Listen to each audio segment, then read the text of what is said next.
these mesmerizing machines, just waiting to be plugged back in and played.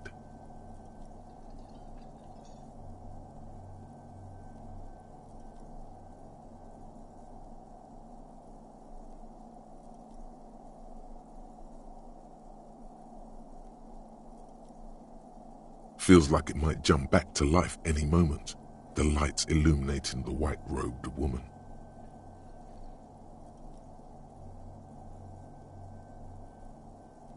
Some kind of inane pinball theme, probably related to Messina during the DeLorean age. The history themes are the worst. Diora was one of the 3 crown cities of the DeLorean era, on the Muindi Isola, the others being Ria Silvia and Advesperasket. This theme is all about early airships and beautiful, sad, pearl-laden women. It's quite nice, actually. The lieutenant grimaces looking at the machines. No, I love it. I love pinball. Who doesn't love pinball? He doesn't.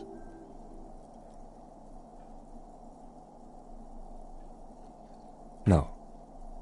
You can't fire them up. They are broken. Only that one machine in the main hall works. The Royalist pinball.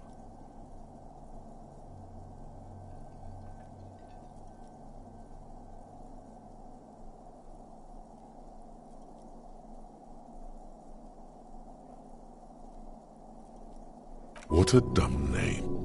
Royalist pinball. If they weren't broken, he would kick one of these machines about now.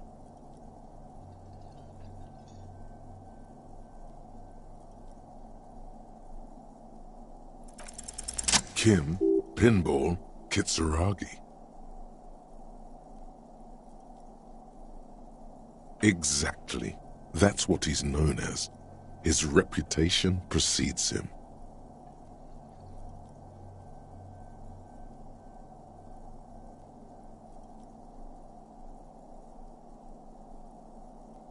So now he remembers. Fine, I'm Kim Pinball Kitsuragi, aka the Kimball. You remembered. Congratulations. No human being should. It is a game that requires no skill and a childlike affinity to flashing lights and to fantastique, science-fiction, and historic romance franchise.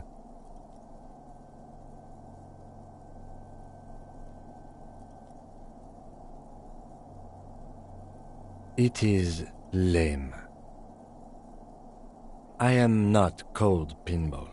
It was used to taunt me a long time ago, before I became a homicide detective and got my lieutenancy.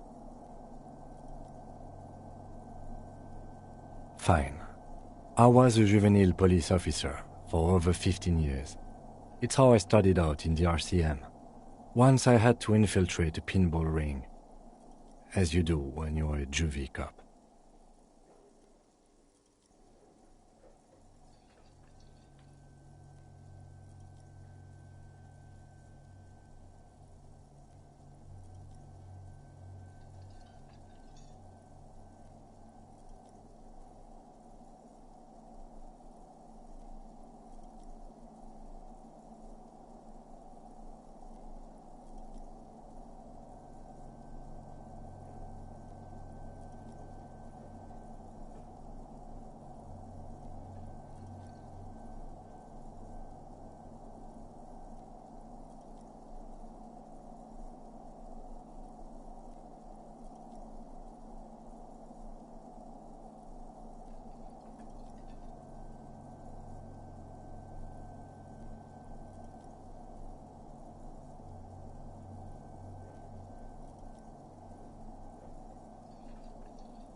It was not okay. I needed to become a pinball champion.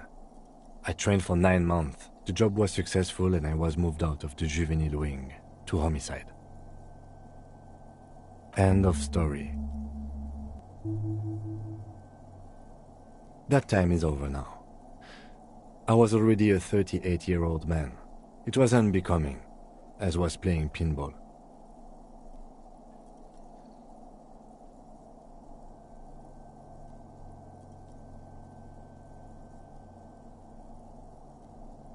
It's best if you handle the juvenile delinquents.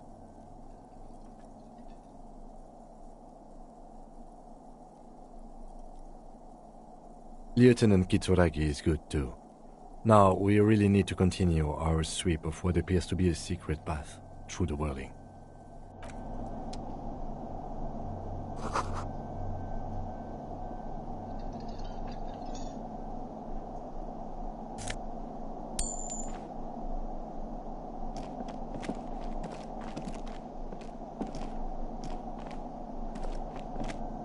Over there, in the corner. Not just any pinball machine. This is the pinnacle of pinball. Cornelius Gordy and the Mountain Goats. It's lit. You can't wait to get your hands on it. Lit, a phrase almost synonymous with the Insulindian pinball scene. Any pinball scene, really.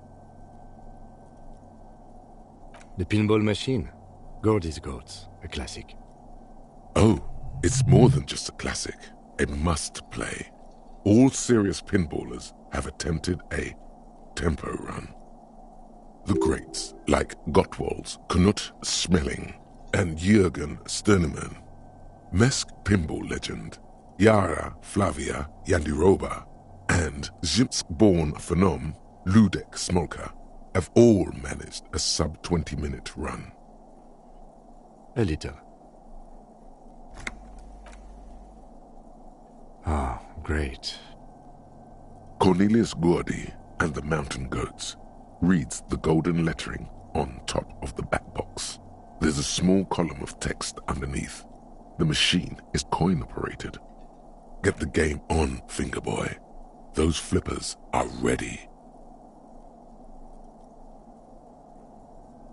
Above the painting of a mustached man climbing a hill, a column reads, inspired by the legend of Cornelius Gordy, taken on the world's tallest peak, Corpus Muindi. The Mesk legend holds that when the nation is in danger, heroic Gordy shall return and save his people.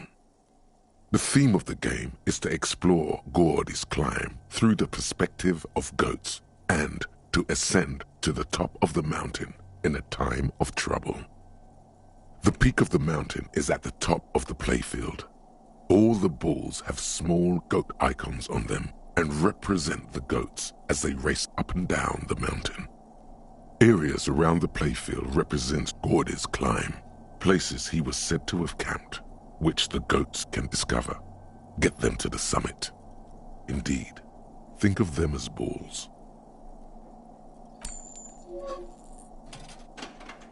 It takes a while to get into a rhythm, but pretty soon you're able to keep 3 goat-faced balls in play with relative ease. Go, go, Fingerboy. I feel sorry for the goats. If they only knew the kind of guy old Cornelius really was. The kind of a guy who uses the word savages a lot when recounting his travels. A Mesk nationalist. An avid huntsman too. He was often photographed in his dining hall, surrounded by wall-mounted hunting trophies from every continent.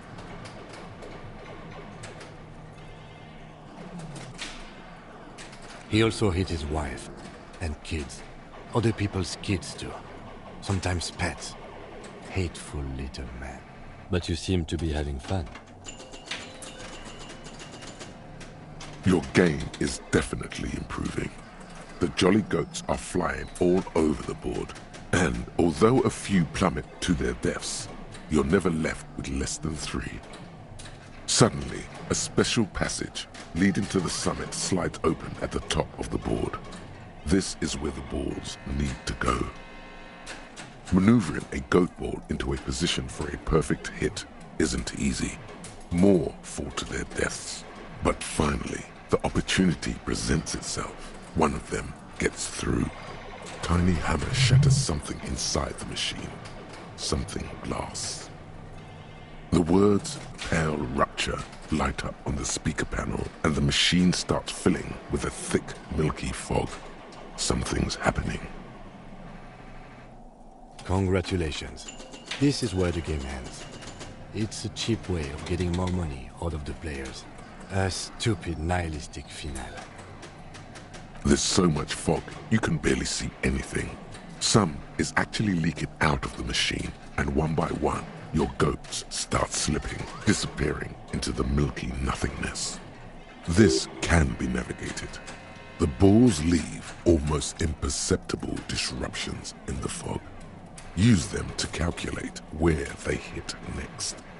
You're down to your last goat, going mostly by sound.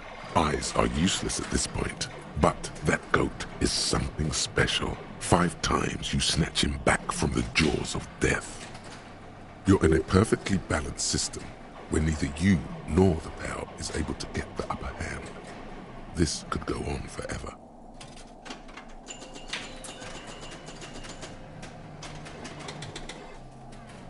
I am. I've seen it before. Played it too. You will eventually make a mistake and then it's all over.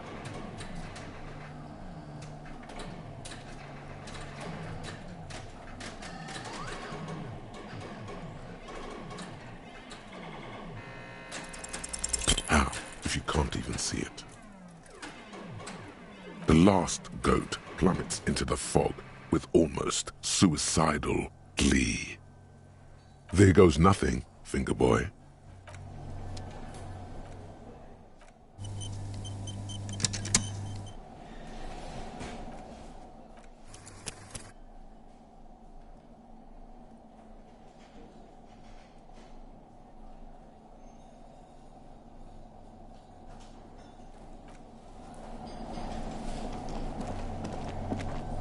This small elevator is dimly lit by a bulb that's been glowing for ages.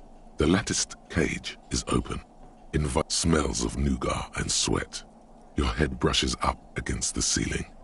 There is a control panel to your right. The maintenance card under the control panel reads, Last maintenance, 10th July, 88. There are large rectangular buttons, monter, descente, and an international call for emergency assistance.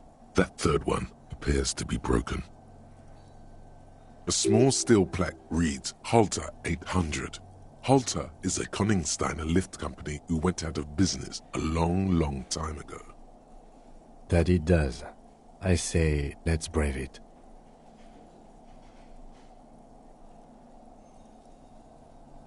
No, it was maintained in 88 of the previous century.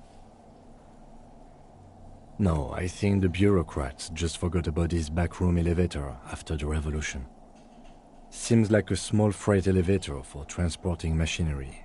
For that, it's pretty quaint.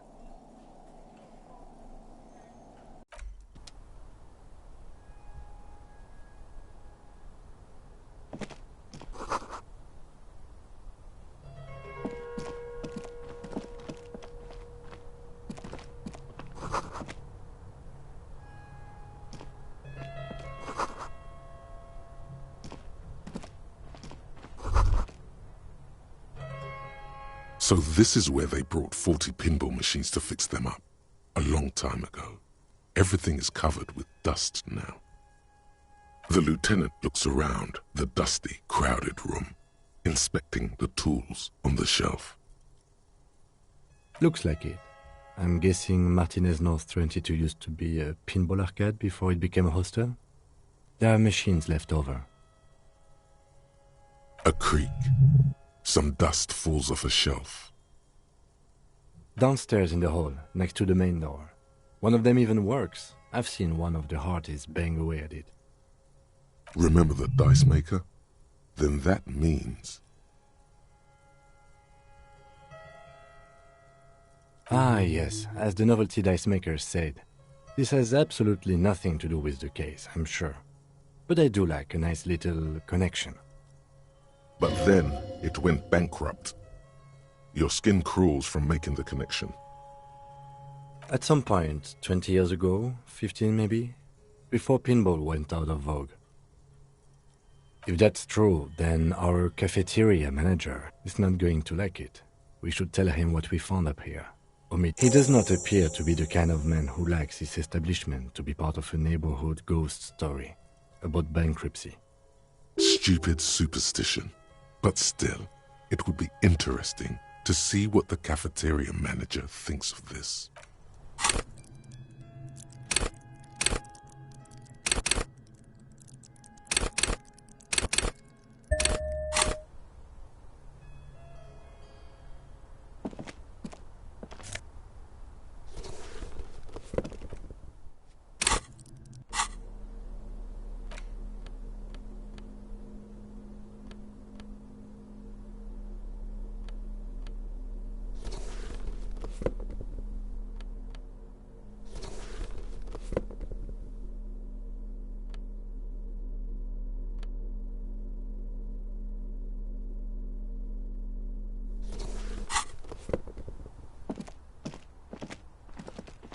You clearly see footprints in the downy carpet of dust covering the workshop floor. Jackpot. These, unlike everything else here, are new. 3 weeks maximum from the dust coverage. It could easily have been 1 week too. This is so good it makes him forget the whole Kimball memory. This isn't bad at all. It was a good idea to see where that door leads. Commendable work bringing us to this place. It means someone snuck through what seems like a secret route leading to the roof. The roof from where you can shoot our victim. This prince, officer, could be the prince of our killer. And if not, at least there are good argument for this Ruby doing it, to present to Titus. Large prints, most likely made by Boots. The size is hard to determine. Sole could be bigger than Vamp. The soles have left a pattern, uniform, horizontal lines. One person has been here. They've gone back and forth. This print is unlike one left by a regular worker boot. It is not a brand sole with logos on it. It seems custom made or old-fashioned. Shoe size is 41 to 42, maybe 43. It could be a large-footed woman or a small to average-footed man. This is, unfortunately, the worst, most vague shoe size there is.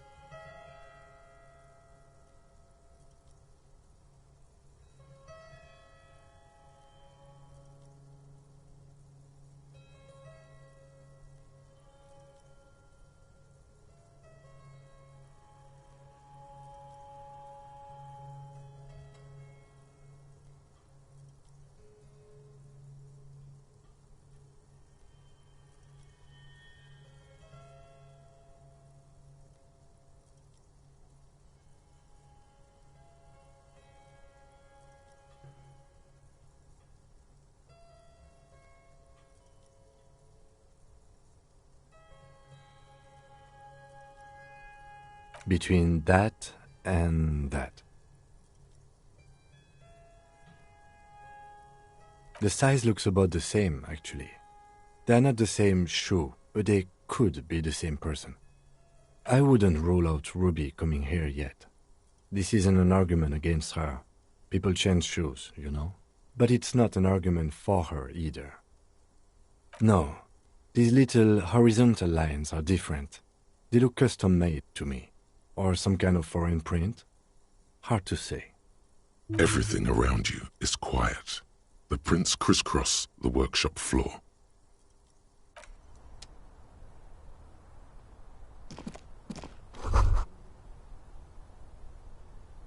You can almost see the shape of a man and a woman writhing inside, bathed in drug sweat and dirty linens. Bottles lie around everywhere. You can barely see through. Better not to jump to sensationalist conclusions here. The footprints on the floor, however, definitely suspicious. You lean closer to the peephole instinctively. I bet they're doing something quite unnatural.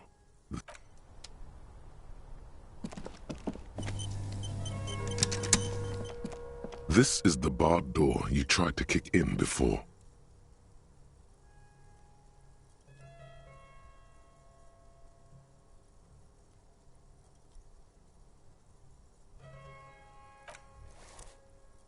The door shudders a bit, as though it were laughing at you. Unless we've veered off into a folded M dimension, I'm expecting to step out on the roof. We could ask Glacia about this route. See how she reacts? Folded M dimension, a reference to the popular science fiction series In System. Look who's in a good mood suddenly. And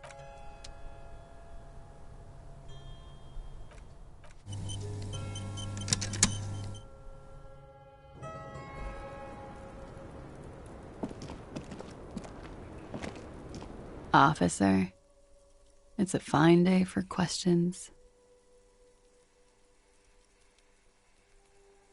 Yeah? Oh. Do you think Ruby could have gotten in that way? To the roof? She could have come up through there. It's possible. she keeps looking at the door with a worried expression. The wind ruffles her hair.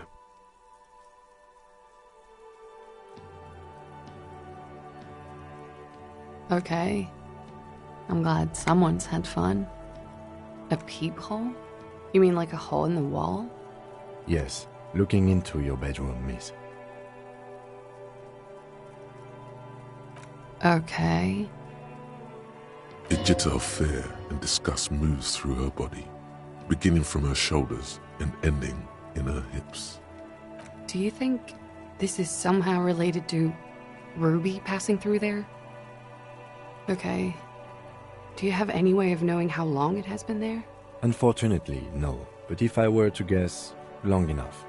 The perforation is under the bookshelf on your wall. It shouldn't be hard to cover with some tape. It's very hard to believe that she'd do something like that, but... No, I don't know. I just don't know about this, officer. She could have. Maybe she did. Or maybe it's been there for a long time. The local kids use it or something. Was there anything else back there?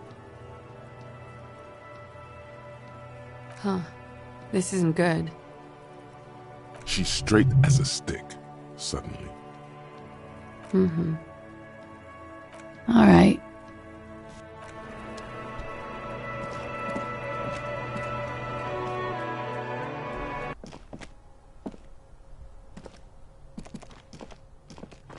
You clearly Jackpot. These.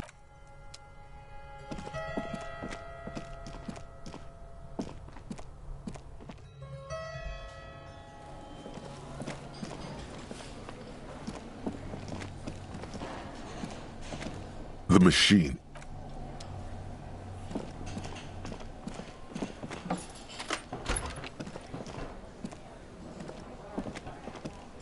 The man ponders his cooking utensil.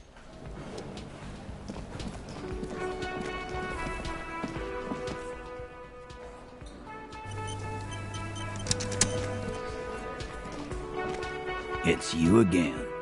What is it?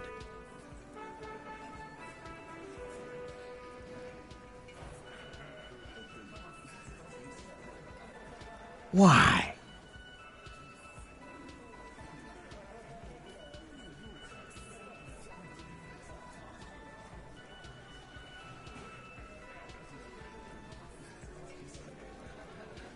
You're cuckoo, cop. I'm the only man responsible for this unit. Get with it, or fuck off. How many times must I tell you? Yeah, fuck off!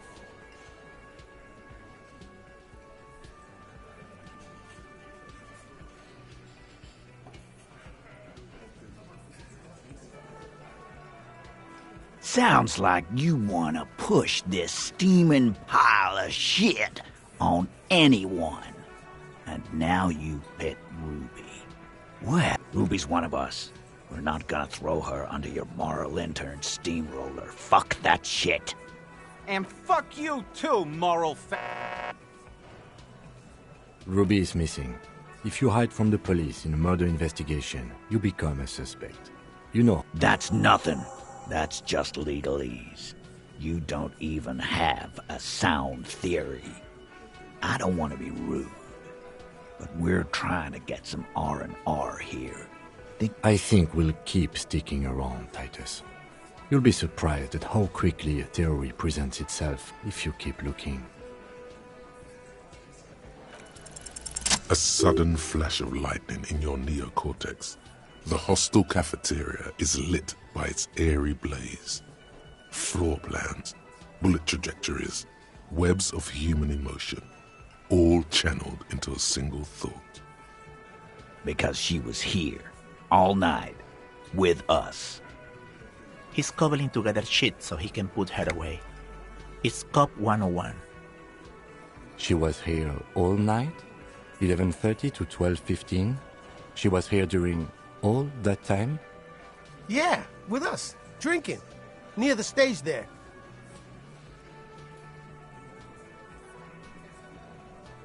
No. That's a lie. All right. She took a fucking leak, okay?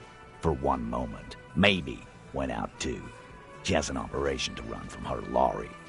We're not getting into what that operation is again, Cop. And just 'cause she was gone for 5 minutes doesn't mean she magically got to the roof and shot him. I've been through this. It's not plausible. He's been through it. That means he suspected her too. All right, we're in. We got Ruby unaccounted for sometime during the window. This was crucial. Now let's place her on that roof.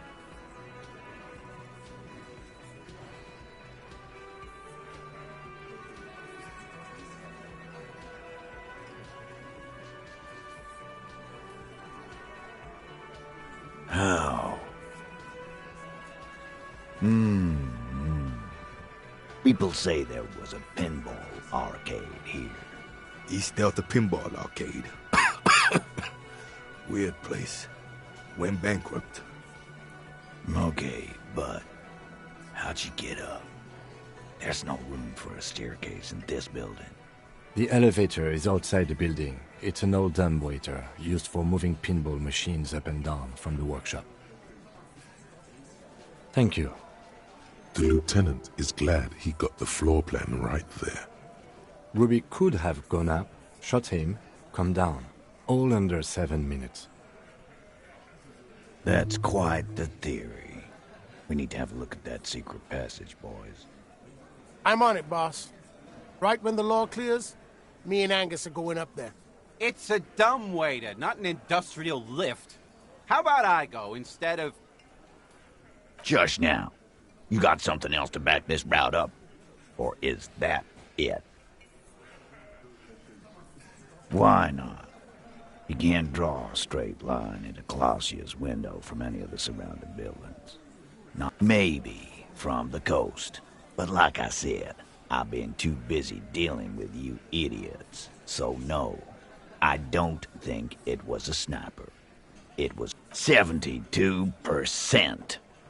There's a percentage and all. Where'd you get it from? Your guys in the lab? Definitely lie. The truth is not credible. Wouldn't hurt to have one of those in Martinez. What else have you got that puts her on the roof?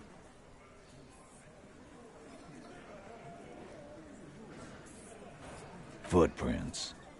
Recent. The tracks were recent, but not worn down in the right foot like Ruby's. It's best to omit this pesky little polemic for now. Too confusing.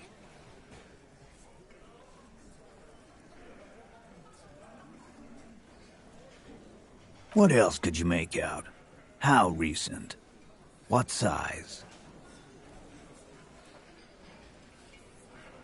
That close, huh? How fortunate. I'll take a thorough look at those prints myself before I believe that, Cop. Good news is, I'm still listening.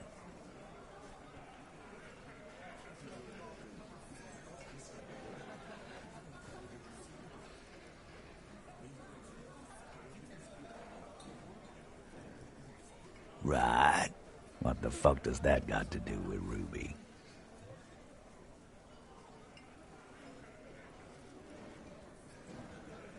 Wow, man, can we? I mean... That'd be awesome. I beat that royalist machine 20 times now. All right, all right. We can get the barman to bring them down. What else?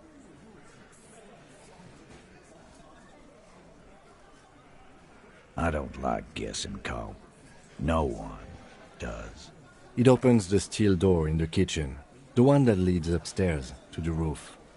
This key was right here, with you, all the time. Quit jumping to conclusions, Theo. You took that key. Did it look like it was recently put there? No, the ribbon was old. Faded. It'd have been there for 20 years at least. Why? This doesn't make sense. It's damn interesting, but it doesn't fit well, and you know it. It doesn't fit well, but it fits, and he knows it.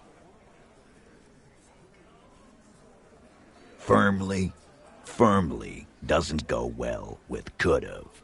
There's a route to the roof. Me and the boys need to check it out. That's what we've established.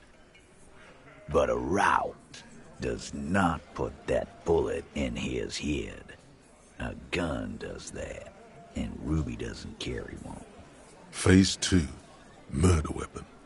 Get a gun in her hand. If not that, then at least a shadow of a doubt, in the shape of a gun. Just don't contradict yourself. If it doesn't sound like Ruby did it, maybe keep it to yourself. But what if you miss interesting information that way? The choice is ultimately yours. But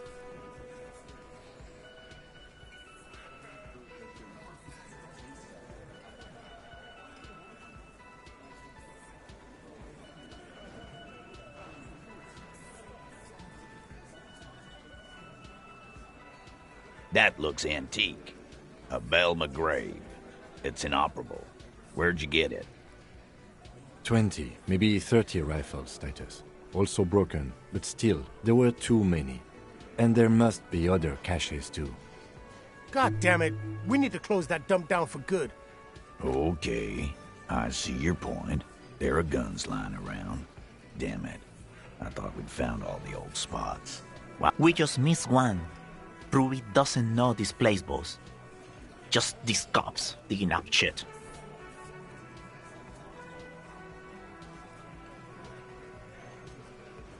You lost your gun? What an idiot! Tell me, did you lose it before the murder?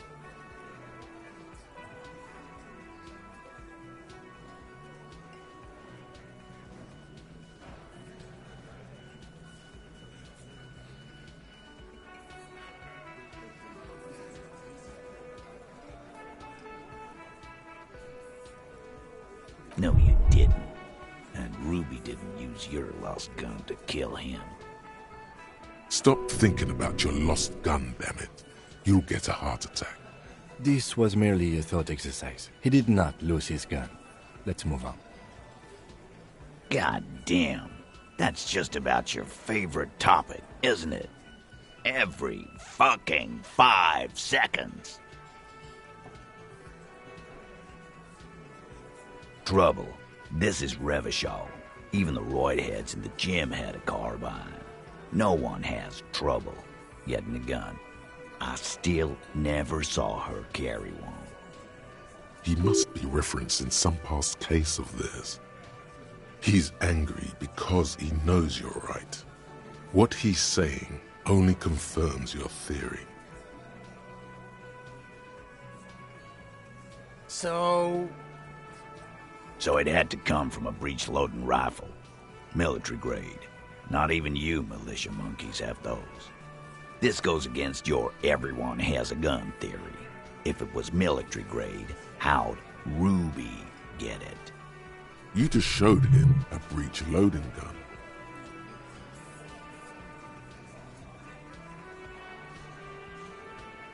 A broken old broomstick is what you showed me. But point taken. Time to really close the deal. Show them the bullet.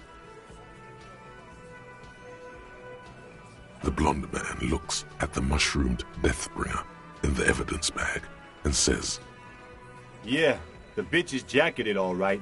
4mm too. Whoa. Well, goddamn. It's not proof, but it's a possible murder weapon. Close to her. Too damn close. You have been thorough. I'll give you that.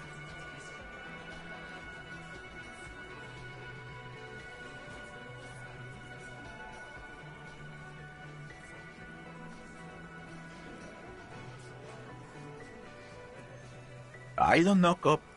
Why don't you find your lost gun first? Easy now, Al. This is... Titus, we're not seriously considering it, are we? Ruby wouldn't do this. Why would she do something like this? Phase 3. Motive. The last component.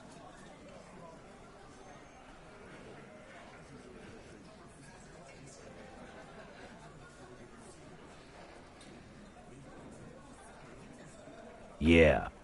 Like what?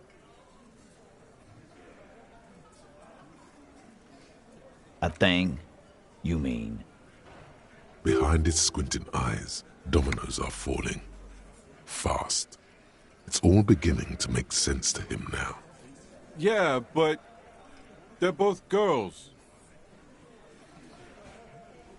Girls like girls too, Angus, sometimes. This is one of those times. She liked Glacier.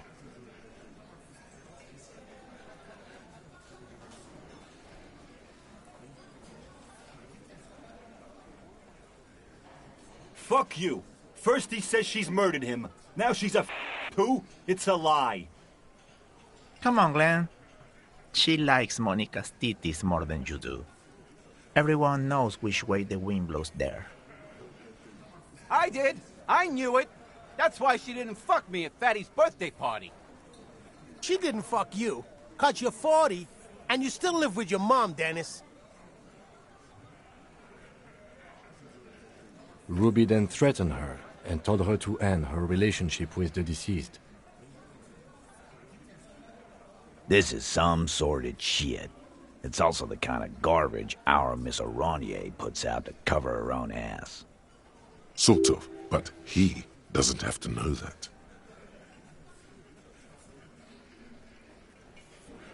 That Ruby is queer as cabaret, now that I start thinking about it. I don't know why I didn't see it earlier. And that's okay. Some are queerer than others. You can still be a Hardy. But if you bring your own personal shit into our outfit... If that's the case, then it's not right. But it's not the case, right? There are many pieces that fit together that way, Eugene. Face it.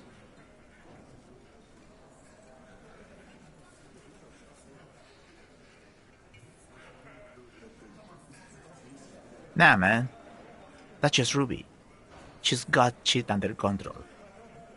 Plus, man, it's like female intuition, you know. Women talk to women. Which is sort of why we need someone on the team who they talk to. Eugene wants a woman on the team so they can do their job. That must be hard. Half of Martinez is female. Not so useful. Fucking hell.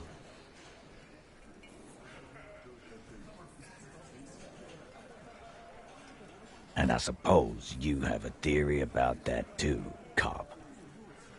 Think about it. Why go through all that effort? It was her idea, wasn't it? The hanging. You went along, but she suggested it. She had, like, a fully formed plan and shit. Right when she came back downstairs. Really, Shanks? Claudia wanted to talk to another girl, that's all. She was just the first one up there. I could have come up with that plan if I'd have been first. Time for a logics demonstration.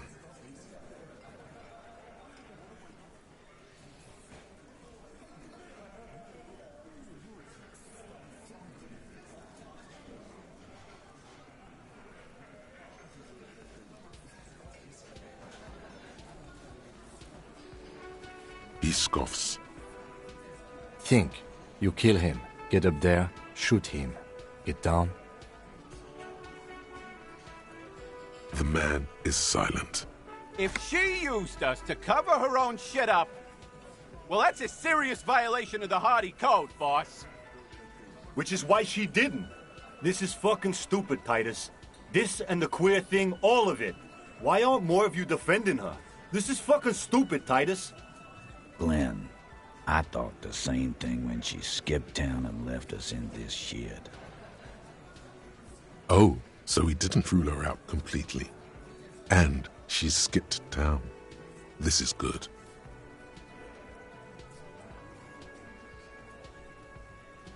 Silence. He looks around the room. The old man in the corner nods. A very small nod, and a trickle of tobacco spit on his lip. This is the only option he cares for. Yeah, I see it. There's one more thing I've been wondering about, ever since you asked me where she is. I don't know where she went. She just got up and left. Got real scared, too. Wouldn't tell me where. However hard I asked. Want to know why? She was afraid I would tell you. Maybe she was right. By now, I probably would. She knew there's evidence on her, and she knew we'd find it. This is typical suspect behavior, why fleeing is always incriminatory. Perhaps. Ask her if you find her. It won't be easy, though. She made sure of that. Friday afternoon, when you first arrived, I got word the RCM was in town. Then she came in to see me. Told me she was leaving. That's when we had our little conversation. I told you. No, you, as in the cop with the sideburns and the disco clothes.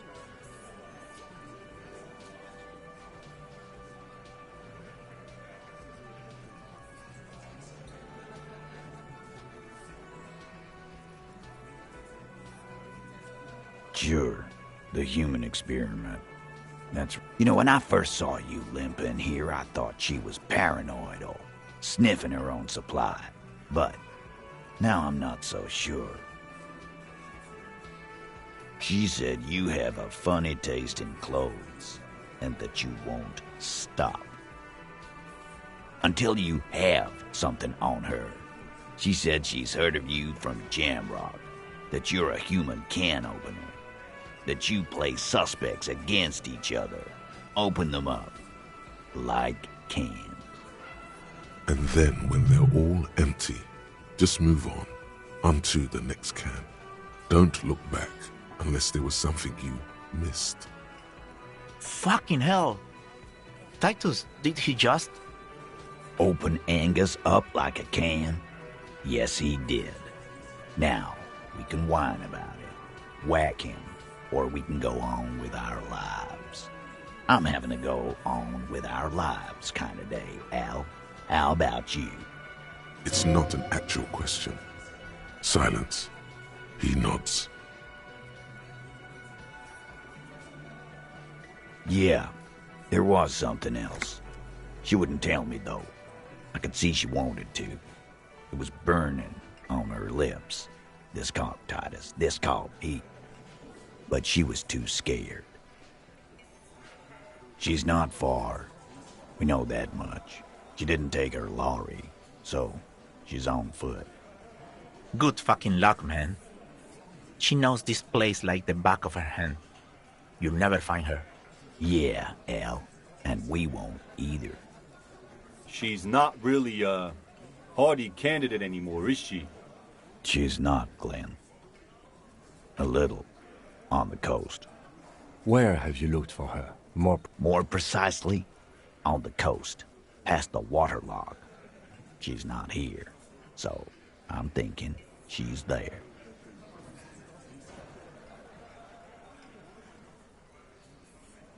Who's doing this looking? They're all here. Lizzie needed some air.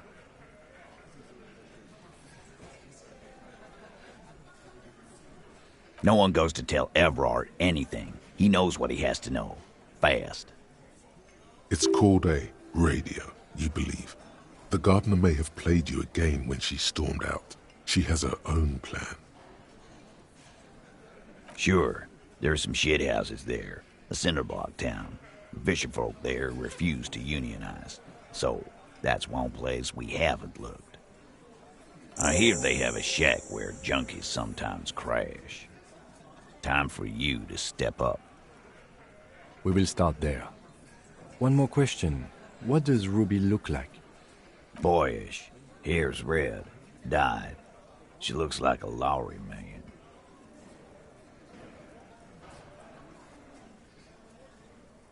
The what now? I have no idea. Boys? She said she's building a pale emitter. What? We were talking about radio equipment. She said she's doing Ulan frequencies and a pale something. I don't know more. This guy barely understands what he's talking about. There you have it. Pale something. It'll have to. His grip is firm and reassuring, like holding a piece of unpolished granite. Not just granite, tightly packed RCM Sergeant material. When are you gonna get it through your dumb head? I already am. I just wasn't sure you were. And he still isn't. People aren't afraid of good cops in the way Ruby was afraid of you, he thinks, then turns back to his men. Tremble. The time is now. Taola. Time for the show. For Taola. The hallowed time of fear and disintegration. A countdown has begun. All will collapse on itself. The world will disappear into a single grain of blackness. All sound will be muted. All life will scream. Ulogu Theodos, Xeno Zausin, Ipoli Osithian, Echondes Fronisin.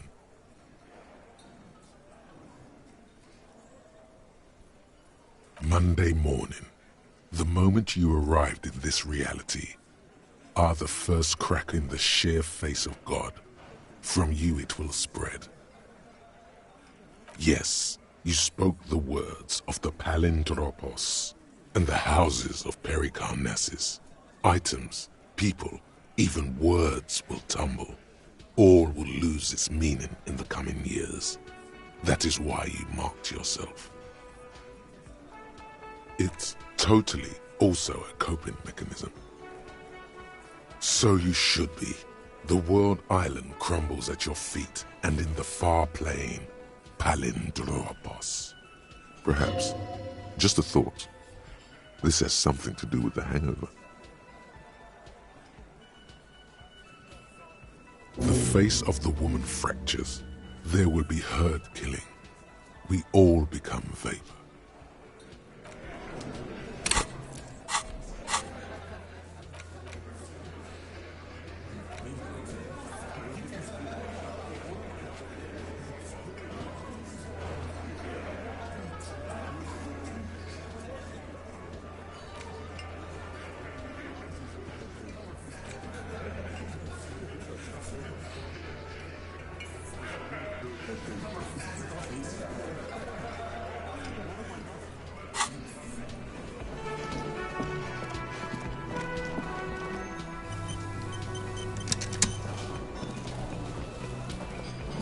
Hey, was there something you needed? Another thing. Great. I love those.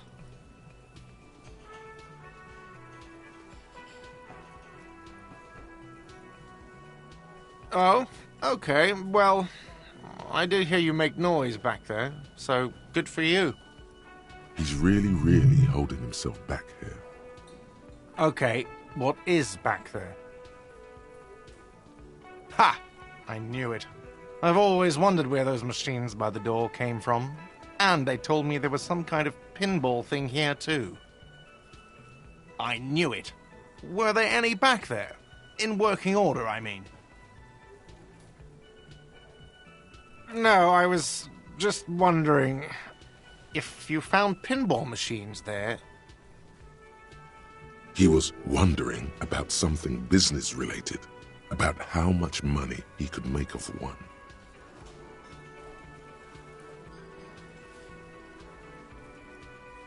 No, but we could diversify the entertainment options, seeing as you've opened the door back there. It wouldn't hurt to get a little life in here, other than the hellish karaoke machine.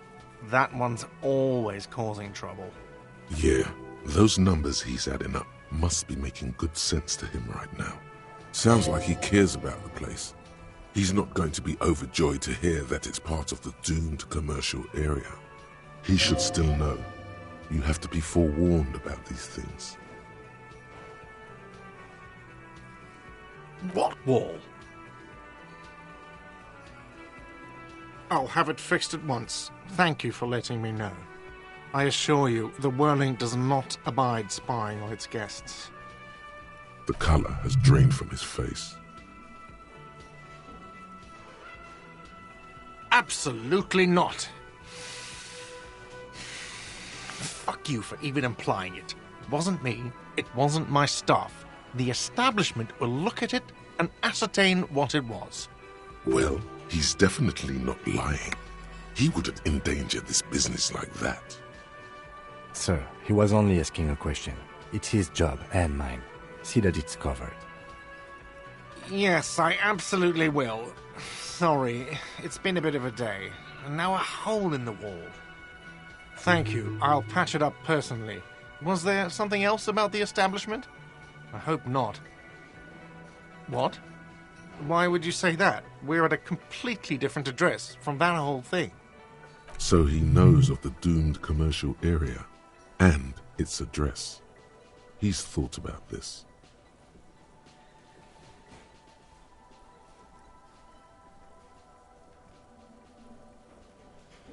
Everyone knows of it. I've been working here for a long time, and that intercom has never been used by the Whirling.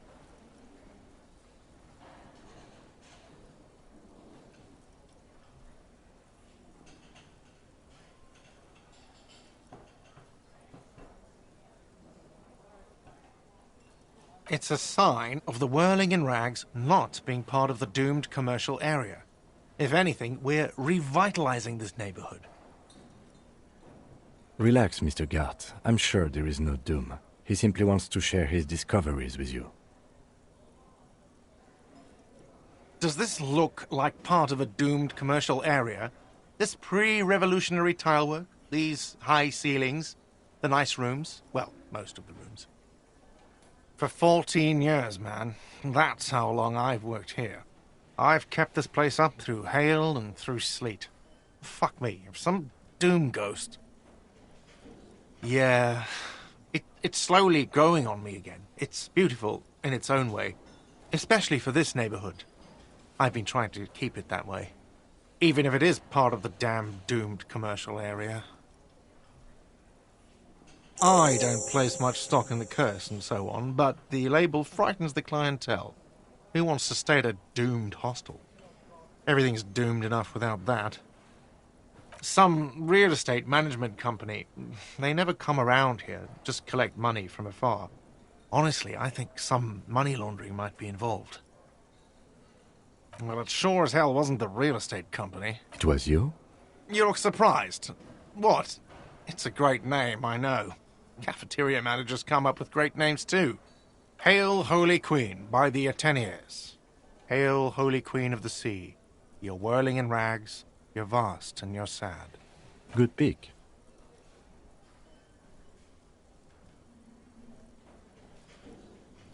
Luck has got nothing to do with it. I need to think about where I'm going to place those pinballs. I have a feeling they're going to help. Against the doom, it's implied. So, if you didn't have anything else to tell me about my establishment, can we you know, wrap it up. Why? No, fuck it. I don't want to know. I don't want to know why these degenerates do what they do. I thought we had one good guest in the building. Yeah, neither do I. Thank you for telling me, I guess. Good thing she... Sounds like she has money tucked away somewhere. Enough to be a stable paying guest. Yes?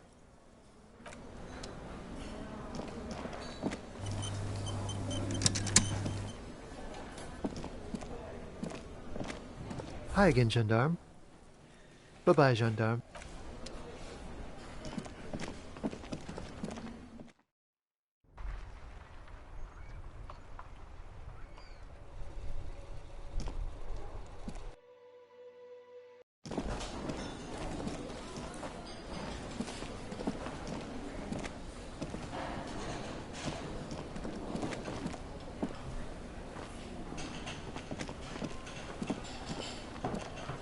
Yes? What is it?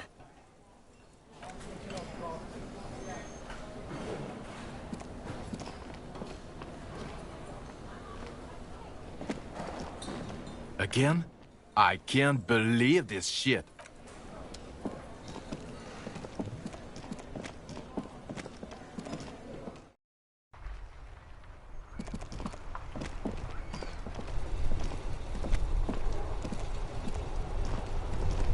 Inside, you see a set of steering levers.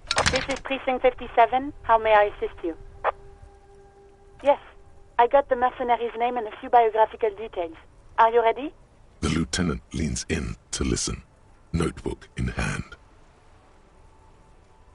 That suit of armor was issued to an Oranese citizen named Ellis Kortenaer. That's E-L-L-I-S Kortenaer. Exact date of birth, unknown. He was signed into the Lelystad County Neonatal Care Unit on 28th of February, 09. He was found as a newborn in a leaf compactor near an abandoned farm. He spent 4 months in the neonatal unit, survived apparently, and was assigned to a foster family at 2. This is what the ICP knows about him. He was raised by foster parents, entered the Eastbrand Military Academy in Vredefort at 17, then served in the Oranese forces till he was honorably discharged in 41, just a year before the Seminole conflict. Then the armor followed him to Seminine, or at least I assume it did. And that's it. There are no records of his employment in Crenel, or any of its other incarnations, or him even entering Revachon. It's a garden tool used to press leaves into these cubes. It's a detail the hospital had, the only detail in these files. So I thought it would be good for you to know. It is. Thank you, Alice. None, officer. Sorry. Even that is a small miracle. These organizations usually double-check their inventory. Thank you, Alice. Great work. No problem, Lieutenant. A compliment from Lieutenant Kitsuragi. Not bad. The name. This is very good. Elise Cort. Sometimes police work is about human dignity. I'm glad the inquiry was helpful to your investigation, officer. Did you have any other questions? 57. In the cabin, you see a set of steering levers, a radio on a hook, a pull-out tool.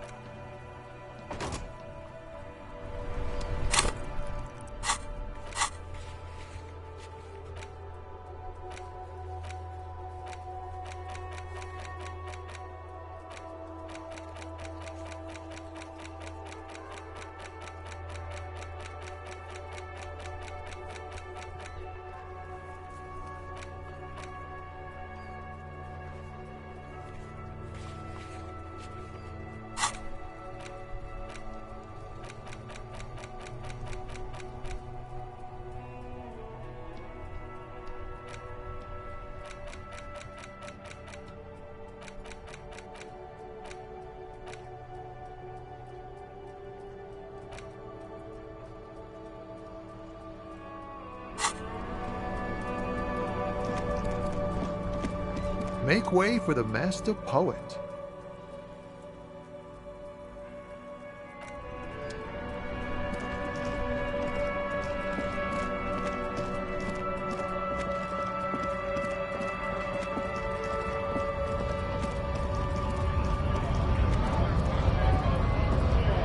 Right to work! Right to...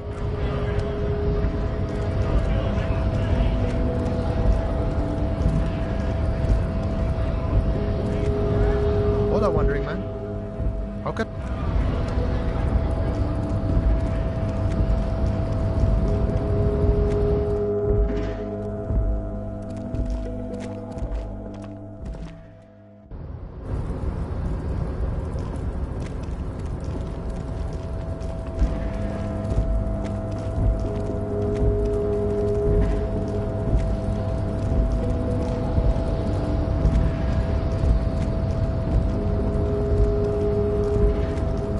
The door seems to be locked, conclusively.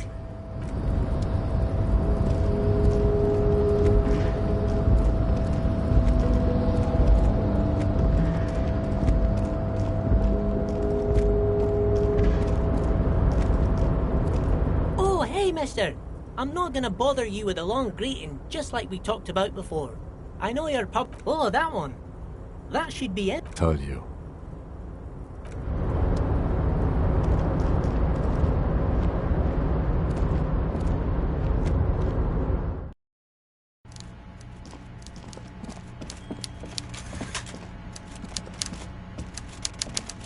Mr. Dubois, every worker, member of the board.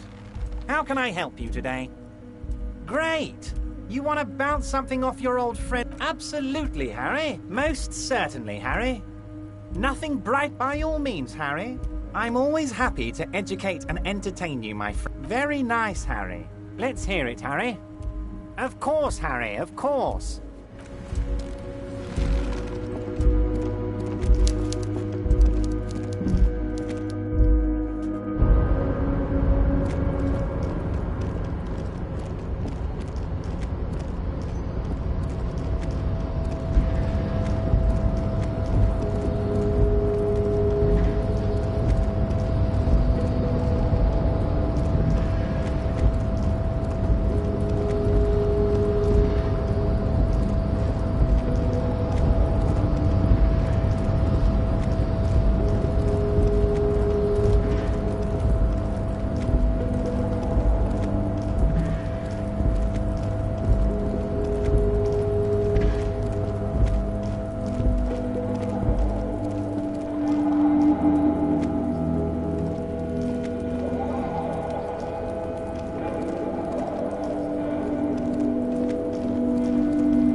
Promising raise pupil. Oh, no. There must be some friction there. He's keeping it well hidden, however. Mr. Clare is a man of vision and means. He looks toward...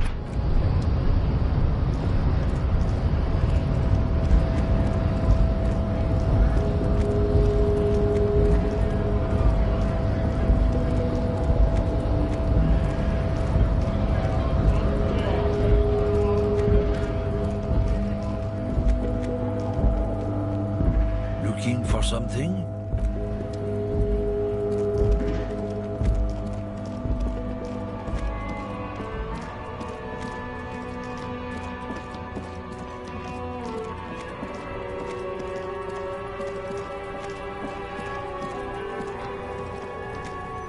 Fuck does Kuno care? The fuck about it? You're testing. Get lost! The fuck do you want? Good call, Pigmice. Yeah? The kingdom. Yeah, whatever. Kuno doesn't give. Kuno does.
Our tenant, the policeman.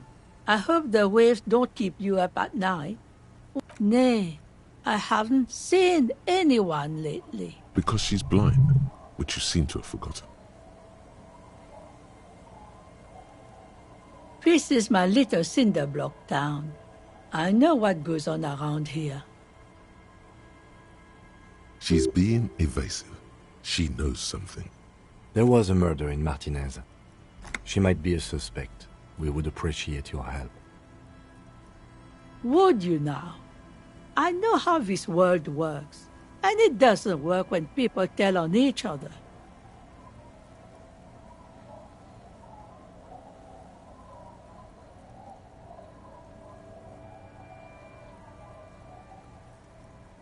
No, it's not like that, man. With him we called you. Right now, you just arrived by yourself, like a raven plucking at the window glass. There's not much to tell. People come and go. Now, was there something else? I see, ma'am. I hope you don't mind if we look around anyway. You should look around your shack. Maybe she's rented it out to others too.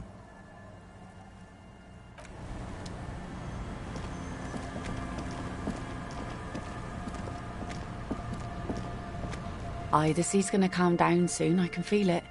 The wind is turning southeast.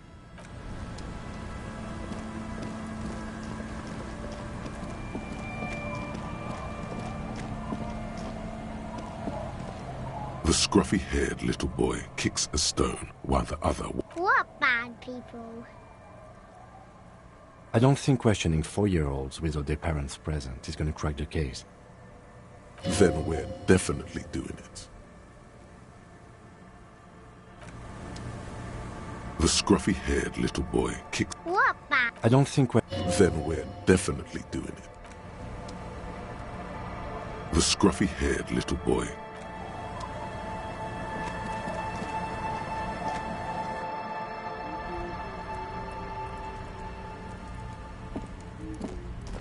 Hello, mister. Luby. Luby. My mom tells me I'm a big girl, but she doesn't know that I can't say Earl. Or sometimes I can, but then Kids.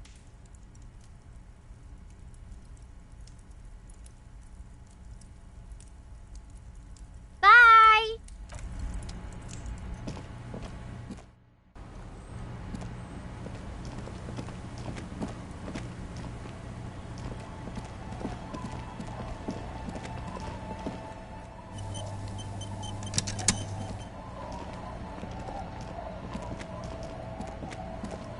The legend! He's back. And thirsty. I got smokes and piss. Don't call her. There's no waking him from his stupor. Tequila sunset. Can't really remember seeing any women after losing... He really has no idea who this Ruby is, sire.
There's no...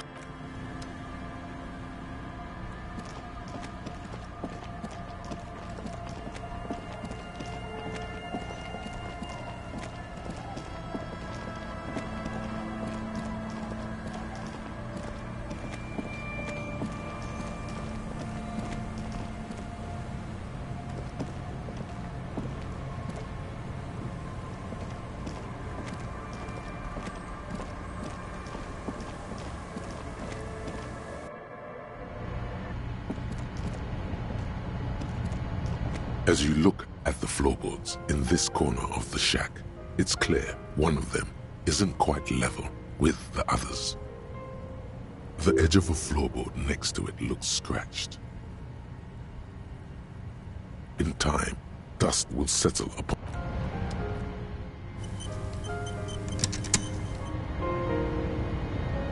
As you look, the edge of a floor, hollow space underneath the floorboards is dark and damp. You can barely make out the mixture of sand and sawdust below. Nothing particular catches your eye. Looks like more reeds.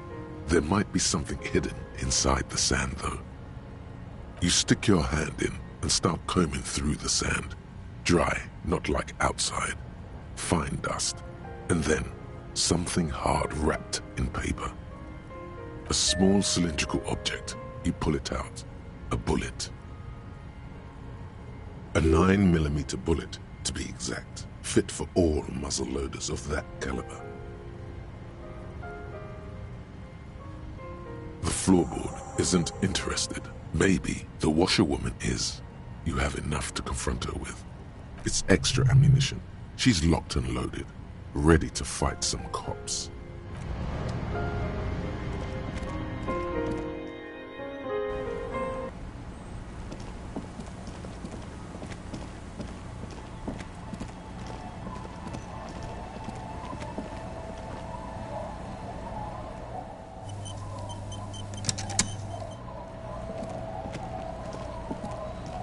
Our tenant, the policeman.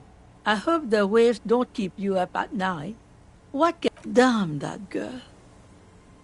And without anger, a long and harsh life has taught her not to buckle under pressure.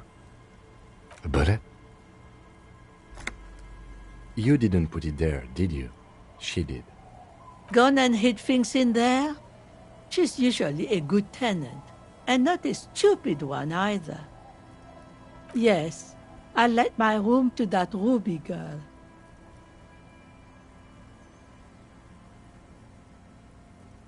As I've done before when she's been in trouble or just looking for solitude.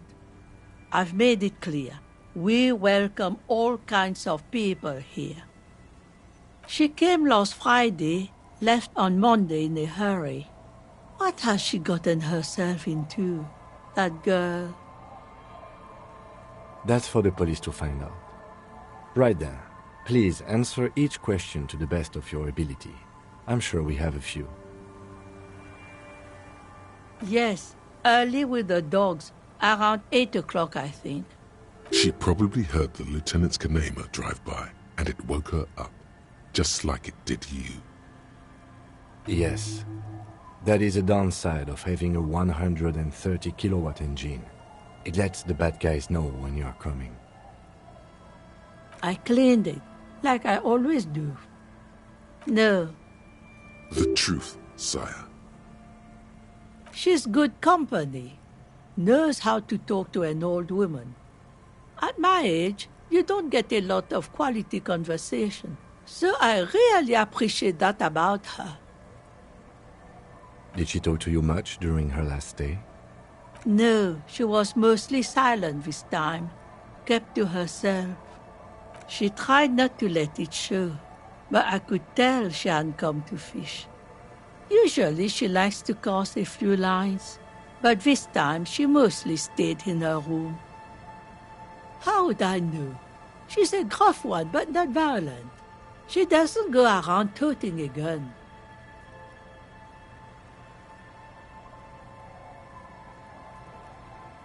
Nothing of the sort. Sure, she was no stranger to the bottle. She fit in that way. But I only knew her to have a beer on the beach while watching the sunset. She isn't what you call a drunk. Even offered me some from time to time. Said it was part of the communal life. But I never saw her lose control of herself the way some people do.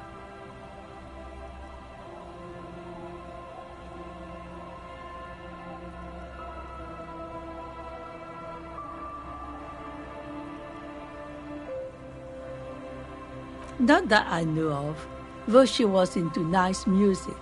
She once showed me a few mixtape milieux she'd made. Although I guess she was pretty handy with the mechanical and technical stuff. Even fixed the heater in the shack. You should be thankful for that. She may simply have kept the equipment elsewhere. I don't know. Further up the coast, she tried to leave quietly, but the hinges on that door screeched like a cat in heat. Woke me up. I heard her rushing in those heavy boots, heading up north. It's a peninsula. She might be trapped. You'll never find her, you know. She knows the coast like the back of her hand. You only just arrived.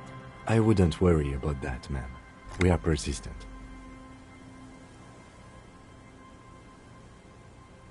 This is a cool moment. It needs a cool thing to be said.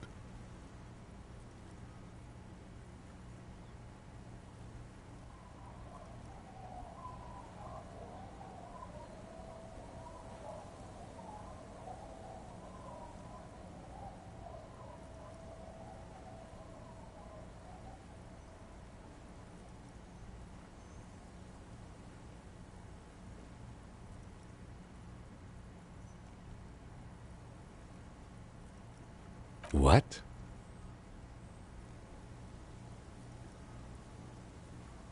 What did you say?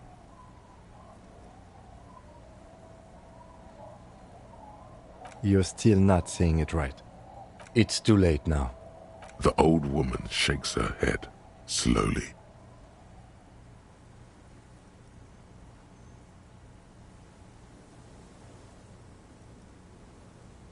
Are you sure you'd rather stay here?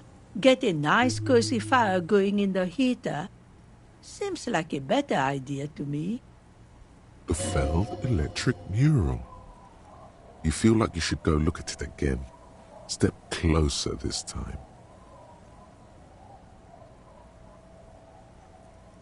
What more do you want to know about that poor girl? Yes, let's hear verse one thing. She's a good girl. Whatever she's gotten herself mixed up in.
A row of ghostly shades facing a crumbling wall, with another 7 shades standing 10 meters from them. A host of men, they stand, ordinary people, comrades.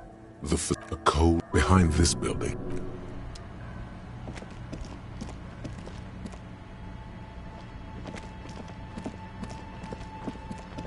Always my pleasure to be of assistance to the RCM. Godspeed.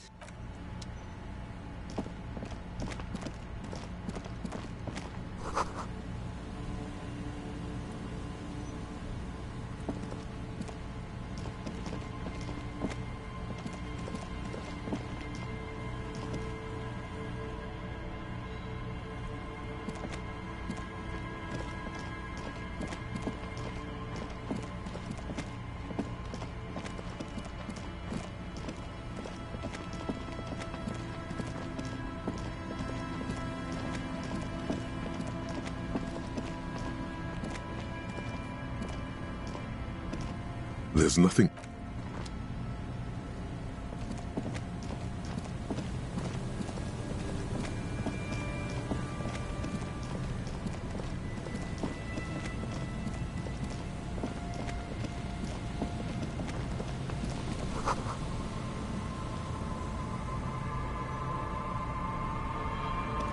A metal and plastic contraption bobs up and down amidst the trembling reeds.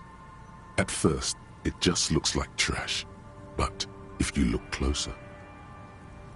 That, over there, must be the boy class you told us about. The one she hid her passport in. We should take a look. Ooh, hidden things, secrets, lies. You lift the boy out of the water without much effort. It's not tied to anything.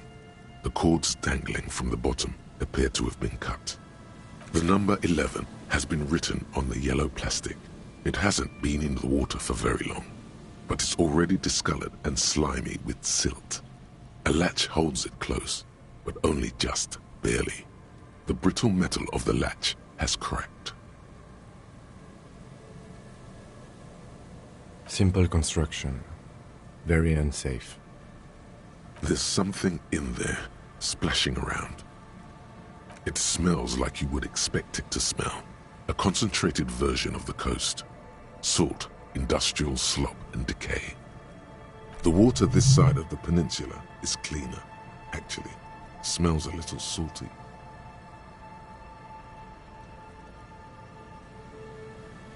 A shot glass's worth of seawater pours out. Some algae, and nothing else. Well done.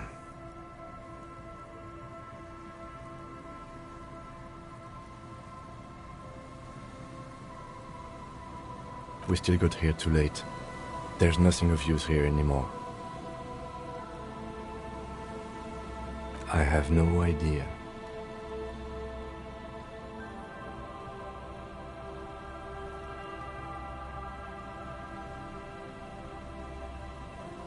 Or think we do. This is a small loose end, either way. Not important, I hope.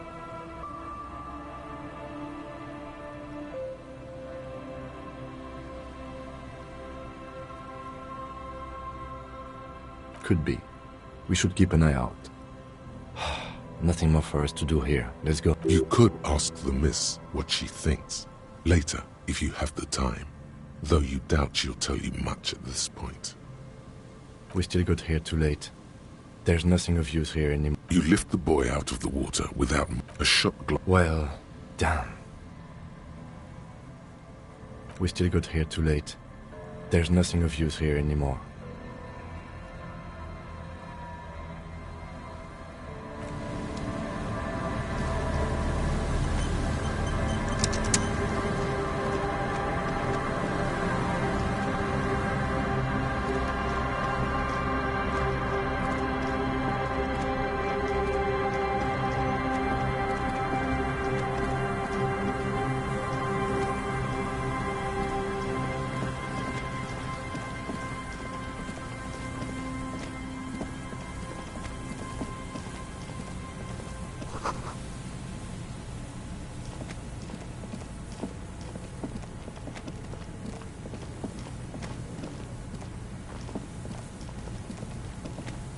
Metal payphone under a yellow plastic dome.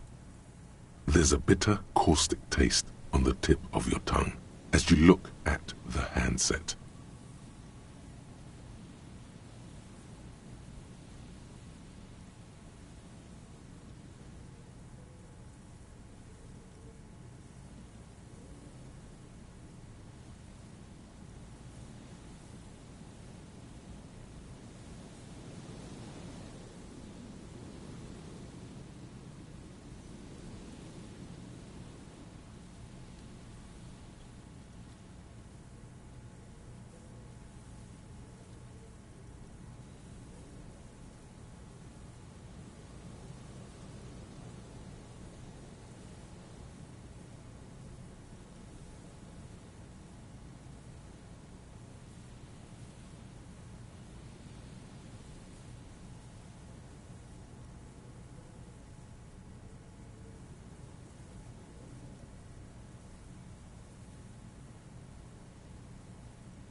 Yes?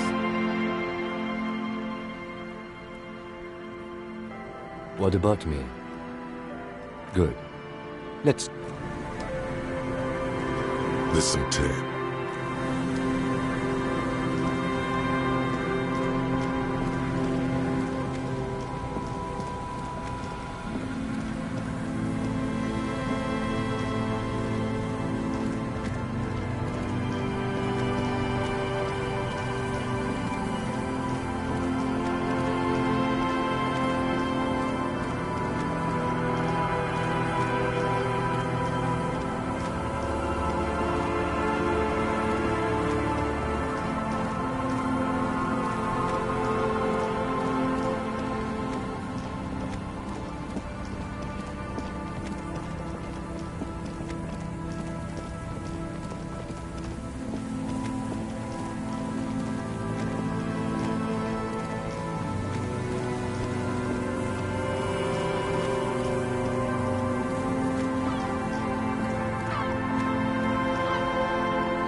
There's nothing.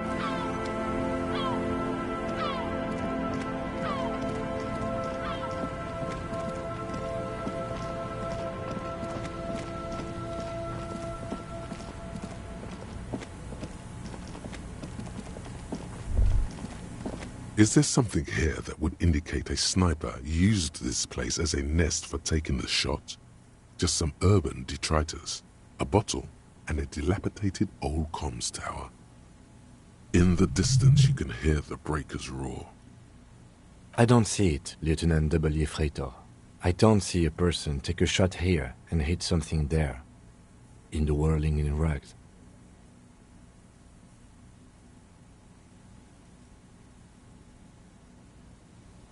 Those? A smoking assailant who favors Tumutiri to Astra or Joan? Cigarette butts are everywhere. This is a common brand for all men. Tumutiri was a Revacholian colony on Ilmaran. The suzerainty's population was mostly Ilmaran Areopagites, up to 97%. The region was known for its tobacco export, hence the name. Oh, you do? The butts you saw had a silhouette of a boy wearing a coffee hat, a tobacco picker. This boy is the Tumutiri brand logo. Contemporary Revacholians prefer Juan, a local blend from the southern islands, or Astra, a legendary cigarette from Grad. Tumutiri is favored by older men who like its old-fashioned paper filter tips, insane amount of tar, and the sweet smells of colonialism and halva.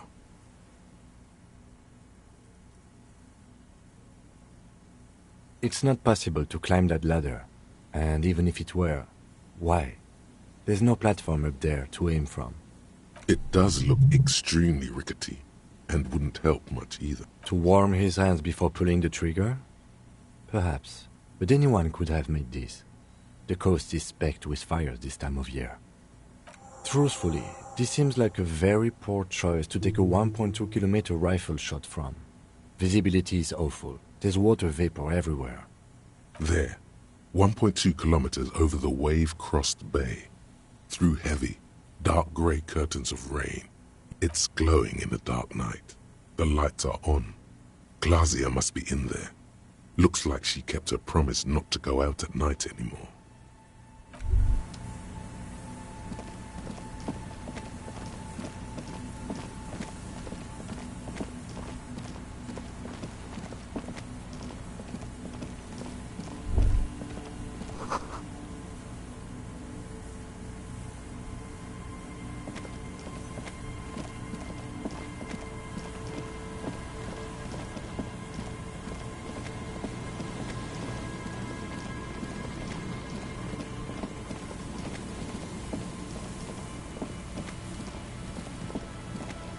An old door, worn by elements, guards the depot.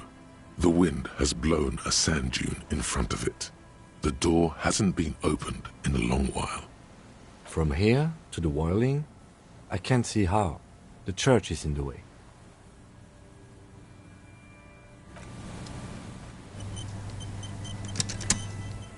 old door worn by elements. You rattle the handle a bit, then push on the door with... We don't get in there.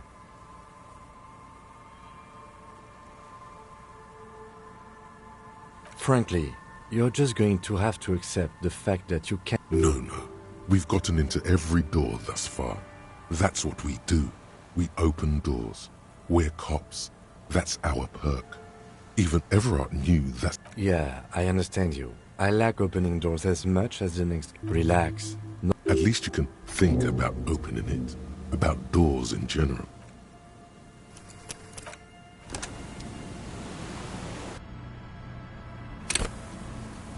An old door, worn by elements. You rattle the handle.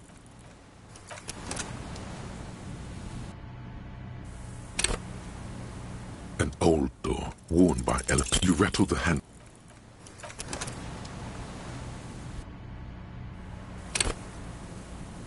An old door, worn by... You rattle...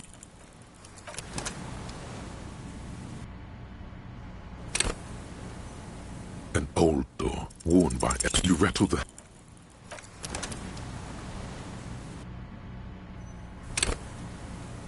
An old door, worn by elements. You rattle the...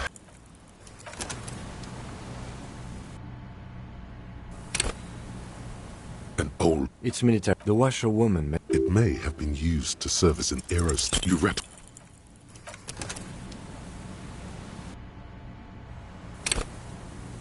An old door, worn by... You rattle the...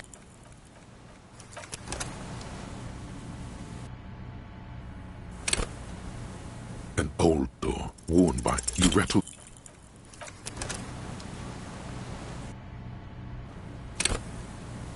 An old door, worn by elements. You rattle...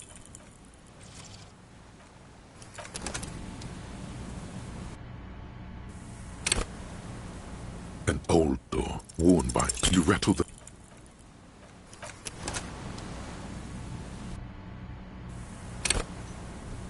An old door, worn by elements. You rattle...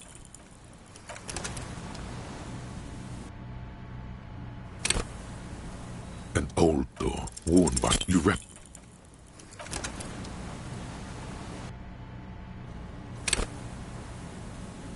An old door, worn by elements. You rattle...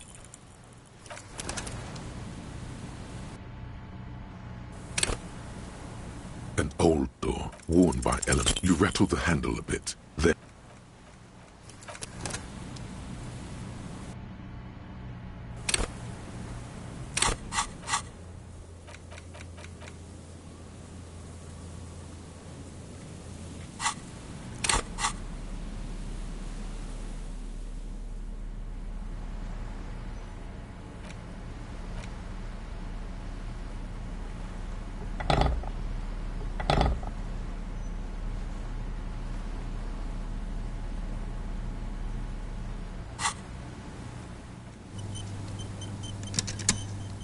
An old door, worn by elements. You rattle the handle.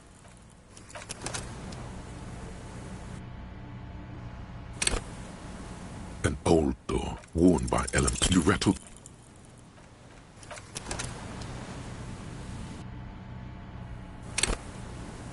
An old door, worn by elements. You rattle...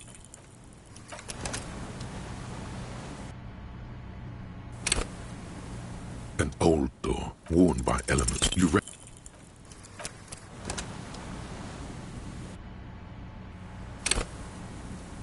An old door, worn by elements.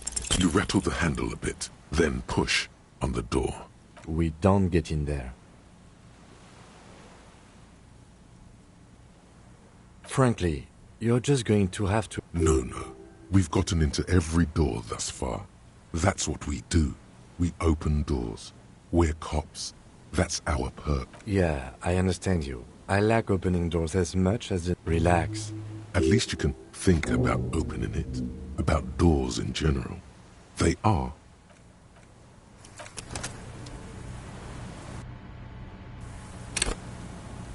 An old door, worn by elements. You rattle...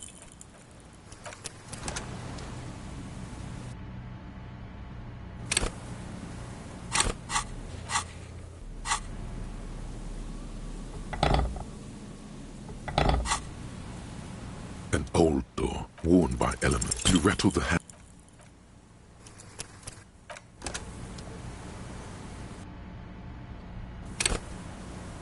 An old door worn by elements. You rattle.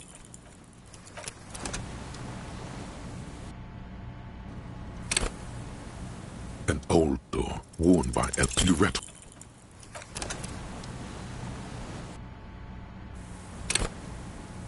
An old door worn by elements. You rattle.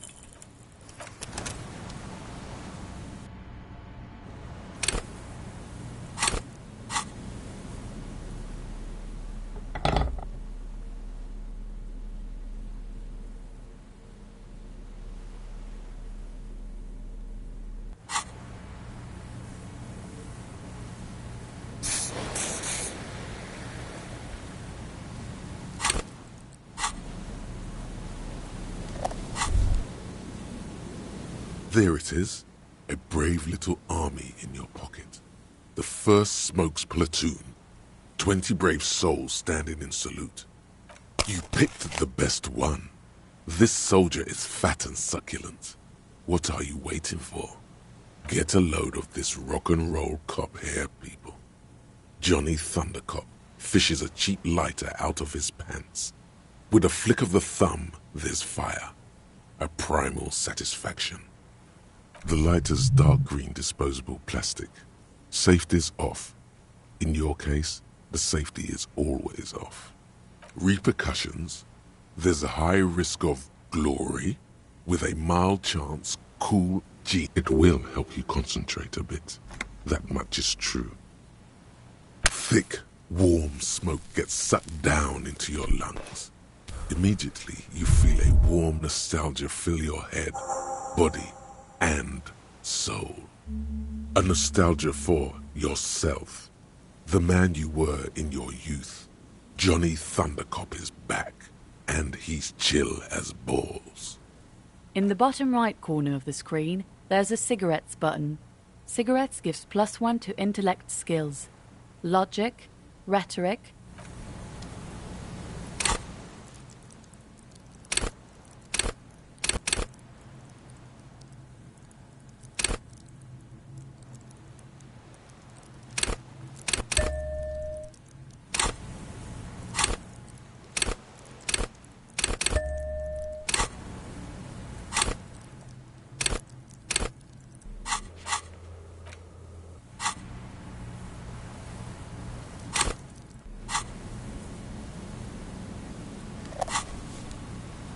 An old door worn by elements. Guard.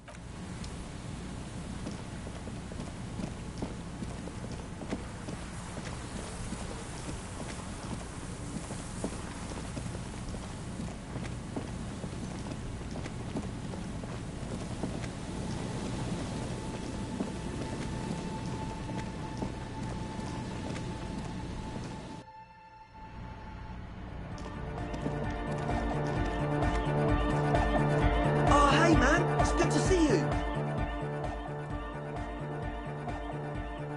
Goodbye. Yo man, what's on your mind? Welcome back. No, Just no? it's pretty desolate here. I only hear the dogs bark at night and see the... Teenagers skulking around. Gang members looking for a hole in the Union's defenses. Maybe Ruby too.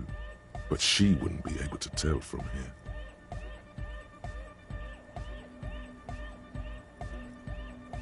Exactly. It's our chance to turn the grim desolation into an overwhelmingly fun dance party.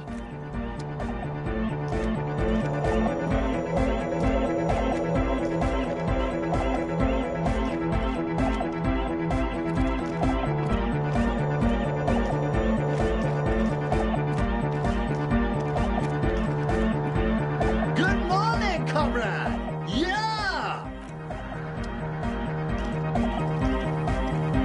Yes, what is it?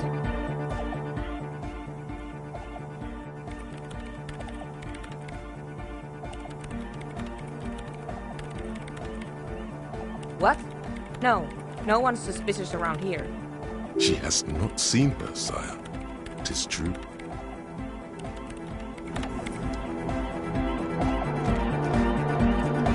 The mother of humanism stands above you, a precious and why?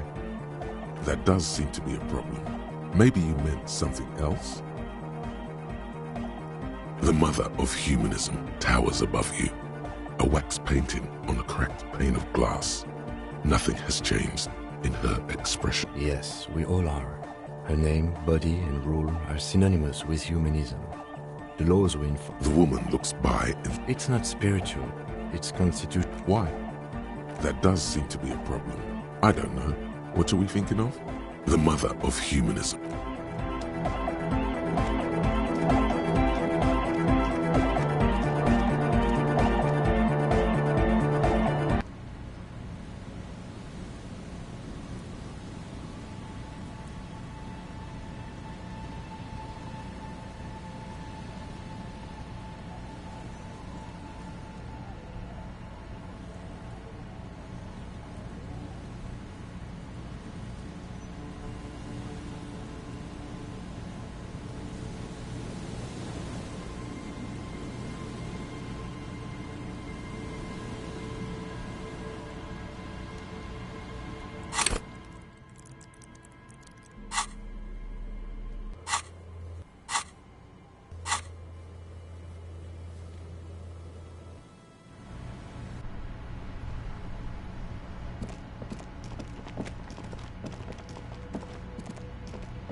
The door is closed again.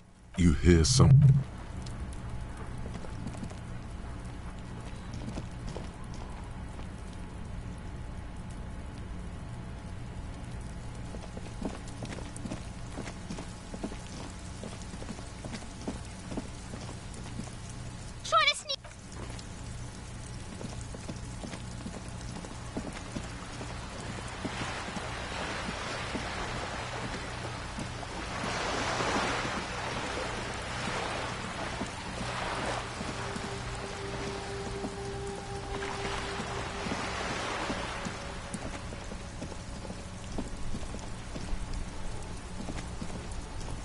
The worn and beaten wooden planks of the bench. We can sit on bench. You can revisit.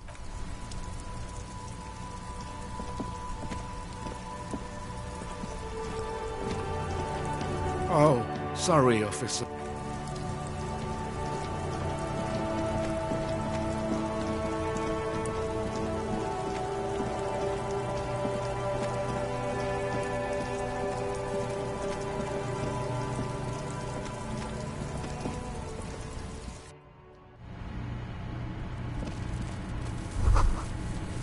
All around you, the hisses and chirps of locusts fill the musky air. The earthen floor of the shack has been shaped into mounds of mud, dotted with little holes for windows. Like skyscrapers, spires of dirt and sand rising. Accommodations for their insectoid inhabitants. Well, detective, it appears you've solved the case. Of the locusts. For the missing locust case, which is a sub-case of the imaginary insect case. So at least that's going well.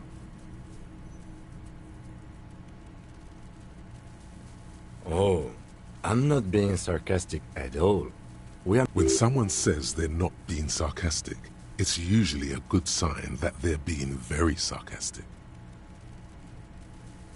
If anything, the presence of the locust points to the opposite. The phasmid did not take the bait from the traps. It was Kuno. The phasmid doesn't exist. But what do I know? Use your powers of deduction. You knew the magic bug was nowhere near here. The phasmid is impairing your judgment. I'll let you handle the Kuno side of things. You are doing just fine.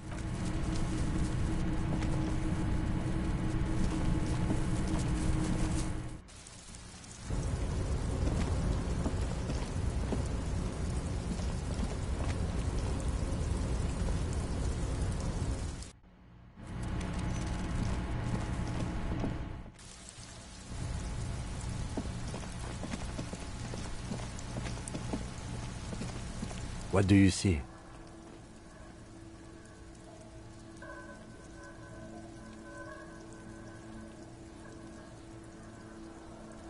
No, these prints are pretty standard. The ones in the dust looked custom. Or maybe they're just a foreign design. It's a boot print, whatever the case. I don't know. They're about the same size. Not the same boot, no, but they could be the same person.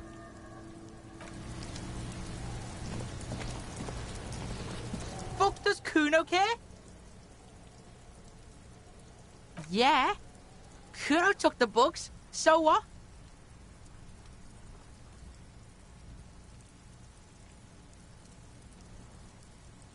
It's not Bugtown.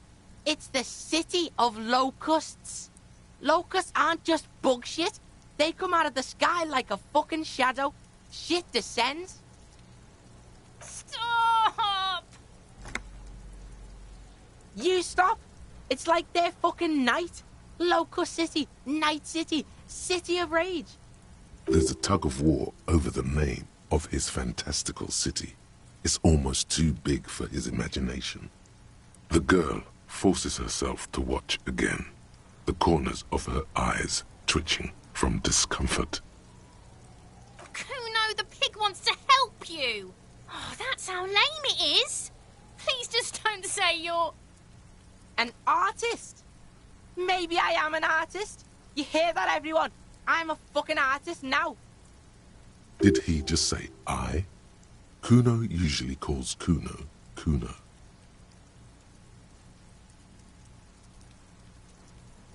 Kuno made Kuno. Kuno says whatever the fuck he wants. There are no rules here, pig. I fucking say I when I wanna, and Kuno when I wanna. Kuno's free. Kuno's free to fucking die, bitch. This is what he sometimes does when things get tense. Oh my god, Kuno! He's gonna make you totally lame in, like, 3 seconds. Don't let him, Kuno. Yo, fuck you, see? Kuno can be what Kuno wants to be. Kuno's his own man. Kuno's free. Kuno made himself into Kuno. Kuno can make himself into anything. Kuno can make himself into a pig if he wants. Kuno can make himself into a... Kuno doesn't give a shit.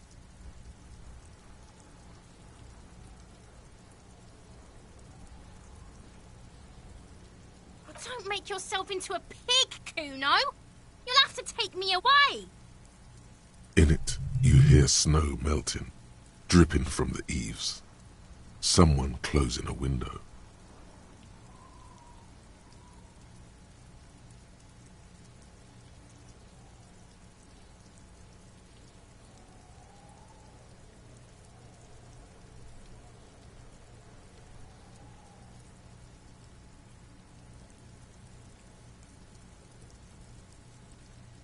I don't believe you. For once, the boy is lost for words. He turns completely red now, with splotches of white beginning to appear across his face. Use this momentary confusion to take control of the situation. You got him. Now convince him to leave the cryptozoologist's traps alone.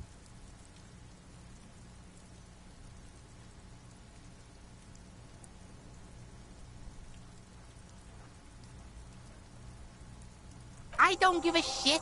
I don't need the locusts anyway. Shit is all lame now. C was right. The girl's face appears again, above the fence, just long enough to make eye contact with Kuno. She doesn't know whether to be glad because Kuno is finally convinced of the lameness, or more worried because of his continued use of the first-person singular. Kuno is Kuno, not I. It don't mean anything. It's shit. Kuno just likes to focus. Kuno likes to concentrate on shit. Build shit when he's zipping hard. Fuck. Pig, you really shouldn't have fucked with Kuno City. Now it's all fucking lame.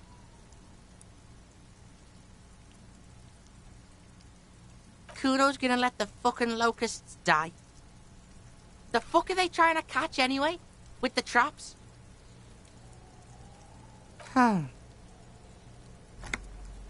He recognizes the name. Bitches think Kuno doesn't know shit. The fuck out of here. Kuno's tired of this shit. Fuck does Kuno care? Kuno... I'll die before I squeal, pig.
Give me a moment.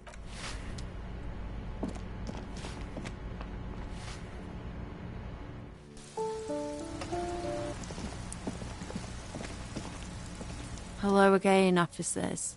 Have you come to admire my mural?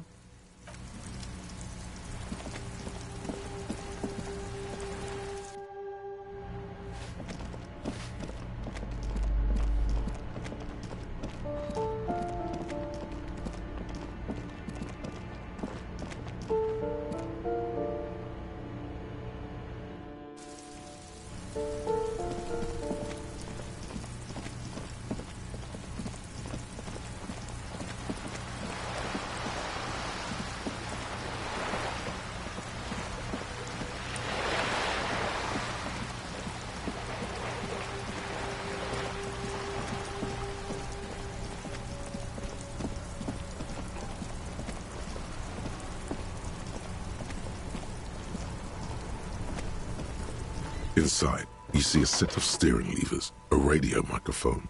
This is Precinct 57. Just a moment. 10-4, come in, officer. Over. Roger that. 10-10, over and out.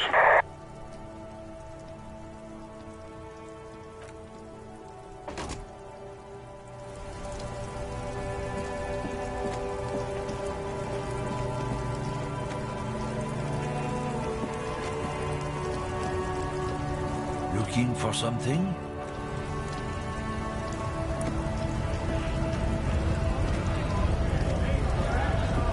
Right to work! Free flow of commerce!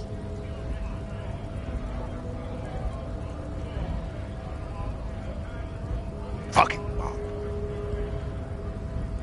A punch is not imminent, but it's been, you hear a tiny rattle.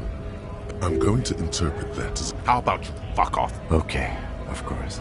There could be weapons aiming at us right now, somewhere above, in the buildings. The other merc. Fucking I'm going. How about? Okay. There could be weapon. The man's breathing steadies, but his eyes are. We were promised work. We'd be in there, working, if the bastards hadn't. The physically impressive.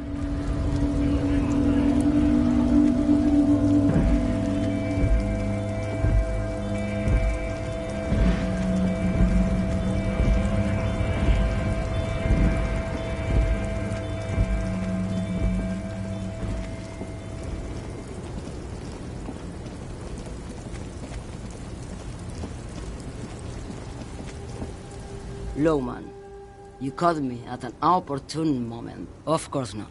A boyadero, Boya for short, is a cowherder from upstream. It's an old ballad about a young... Don't be stupid.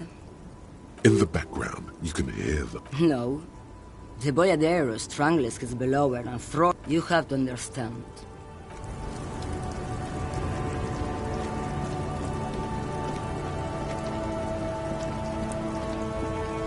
An old monument.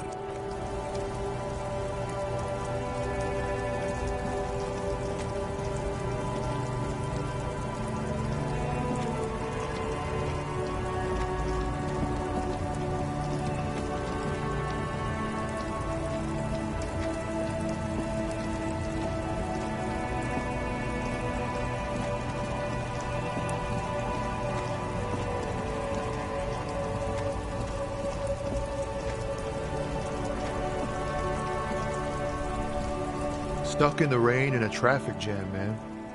What's on your mind?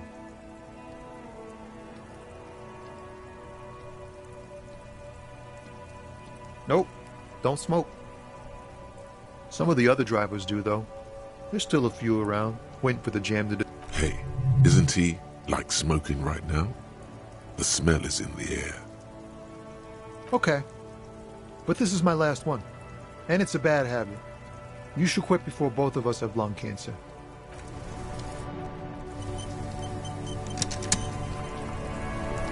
Stuck in the rain in a traffic jam, man. What's on your mind? Ease into it. Don't go too far. This seems like a personal matter. Cool. Just like that, he slipped.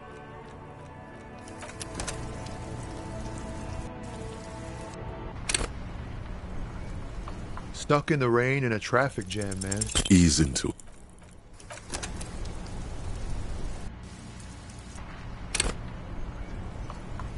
Stuck in the rain in a traffic jam, man. Ease into it.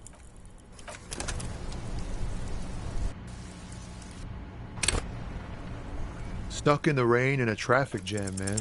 Ease into it.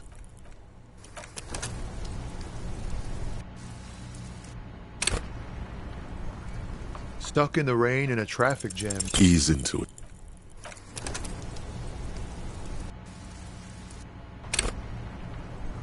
Stuck in the rain in a traffic jam. In his eyes, an unfamiliar longing. Flecks of brown and gold.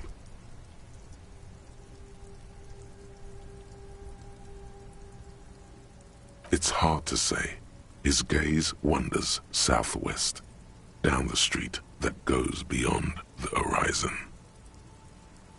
The road continues for miles, flowing together with other roads, turning into causeways or bridges, ending suddenly in dead ends, or ramping up or down highways. It forms a crisscross pattern across the land. Above the Jamrock Quarter, in the form of a raised motorway, and then the never-ending sprawl of Forburg, high above buildings, new and old, the air filled with the rumble of motor engines.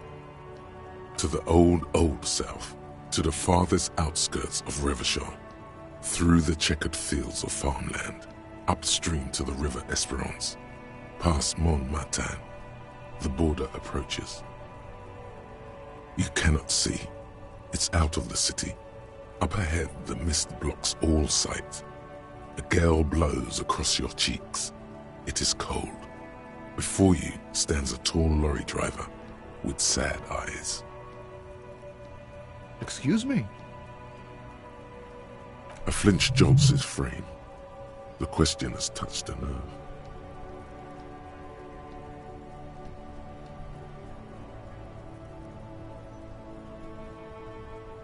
Man, I don't know what to say. Not much anyone can do. There's no helping in absence, you know. I miss my family. They're all I have. My wife, second kid on the way, waiting all the way in Diora. And here I am stuck in this shit, so far from home. Diora of the Seven Seas. It's on the other end of Le Caillou, pretty much, on another island called Laurentide, off mainland. We've got a little place there. Can almost hear my kid laugh when it snows. What's it like? Good. And bad. An ache that brings you joy. I think of them a lot. I dream up these silly scenarios in great detail of living with them. It comforts me. What about you, Copman? You missing someone? No, it's scarier than that. You're pursued by a hunter, smelling of apricots and sorrow, and the past.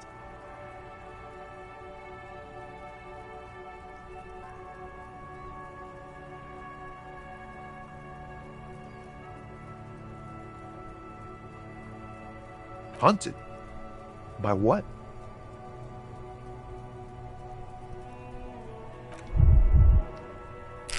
An ex-wife?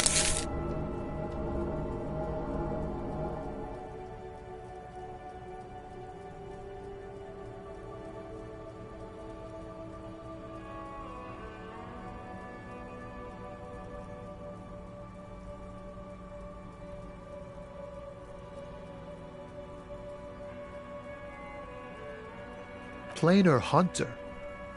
Wow, that sounds really bad. I hope that doesn't happen in my marriage. Yeah, in marriage you never know if you're doing the right thing. I hope we're doing our best to keep ours together, but anything can happen. Look, man. Thanks for this. It's nice to talk to someone. I know it wasn't easy to ask, so I hope you find your way through your own troubles.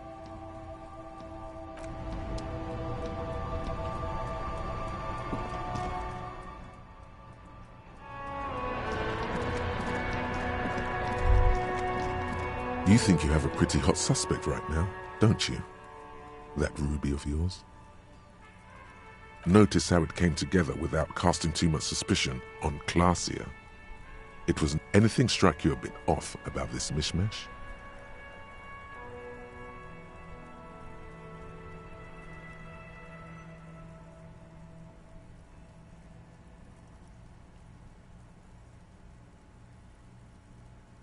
No, they didn't. Absolutely. It could have come from anywhere, but you're suddenly so certain it came from the roof behind the window. Good point. It is rather rare these days, but do continue. True. Strange how you conducted the whole advanced ballistics analysis, and then hand-waved it.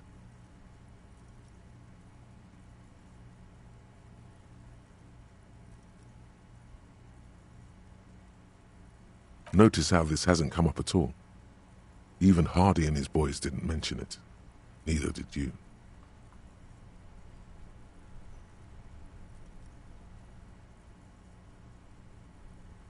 Good point. It is rather rare these days. That's right. Finish thought. Just finish it and conveniently go on. She's watching you leave right now, you know that. Free as a bird on that roof, lighting up a cigarette and thinking, am I glad Ruby's in this shit and not me? Don't listen to this guy. The theory was solid.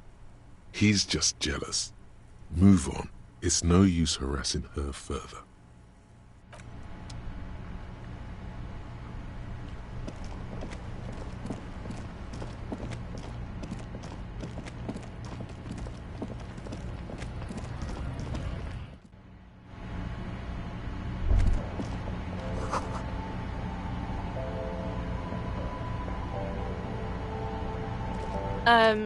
Is this about the questions again? Because I don't really...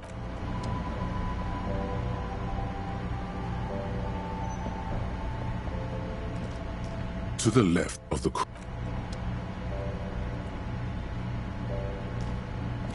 A colourful display... Again, I'm obliged to inform you that both alcohol and cigarettes damage your health.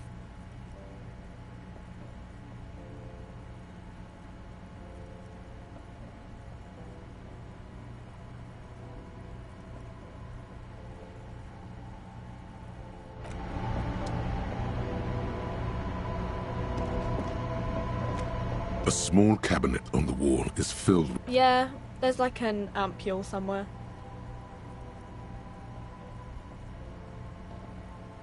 Okay, don't, like, overdo it or something.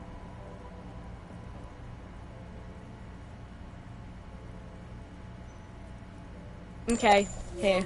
I hope Saint Baptiste makes you feel better or something. Okay, here.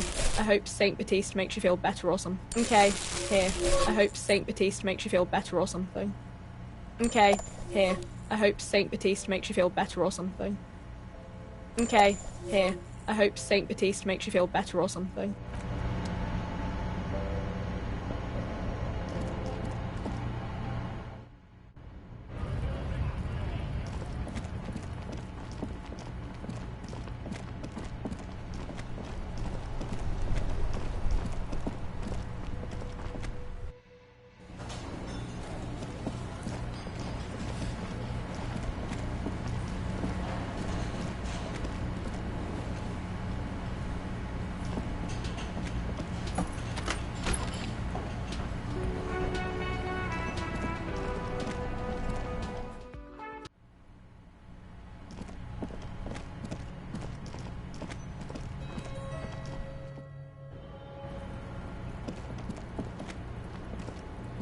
I was just thinking, what a nice evening it is for taking part in a murder investigation.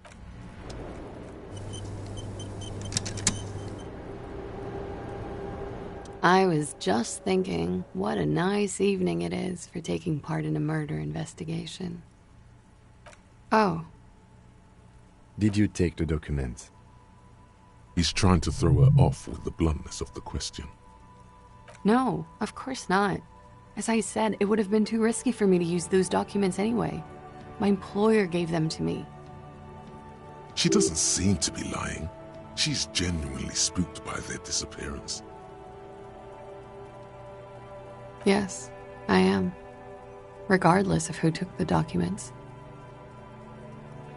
It was probably just an accident. I was worried I'd been too careless with the latch. The documents were probably just washed away. I really don't know, sir. I certainly don't feel like I've won. I feel like shit, sir. All the time. Clearly, I haven't. We're having this conversation, aren't we? How well could it have gone, I mean? The wet wind, heavy with brine and industrial pollution from the stacks nearby, ruffles her hair. I'm stuck in Martinez just like all of us. I've been up here for... I don't know how long now. I like to call this my rooftop containment facility.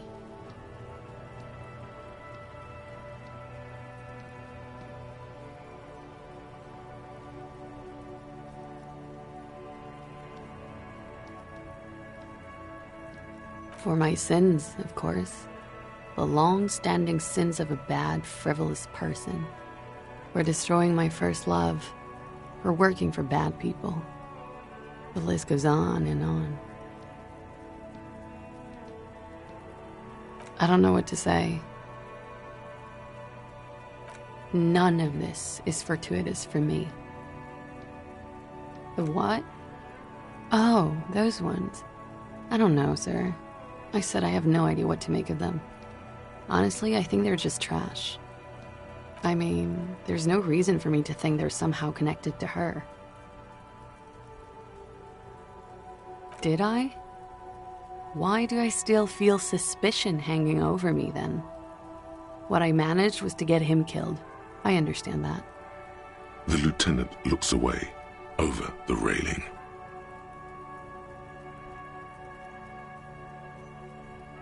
She nods, slowly, carefully even. There is suddenly a strange glint in her eyes. Not malicious, but dangerous.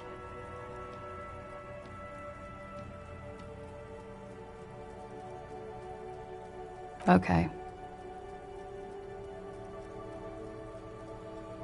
She nods, silently. Lies? Yes, we demand she be punished for deceiving us. We demand her anxiety. What? Her hand trembles. She's only pretending she didn't hear you say, devil woman.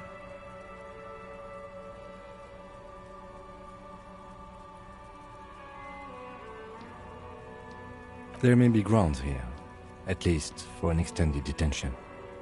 A little whimper. The young woman hears you. She's looking around. She slowly lights another cigarette and steadies.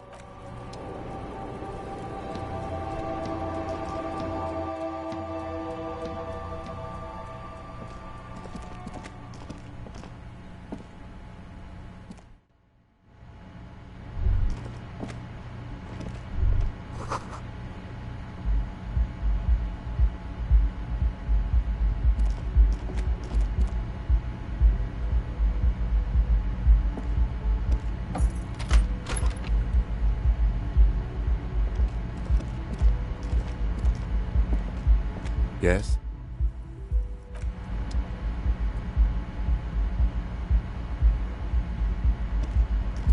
This medicine cabinet is stocked with drugs.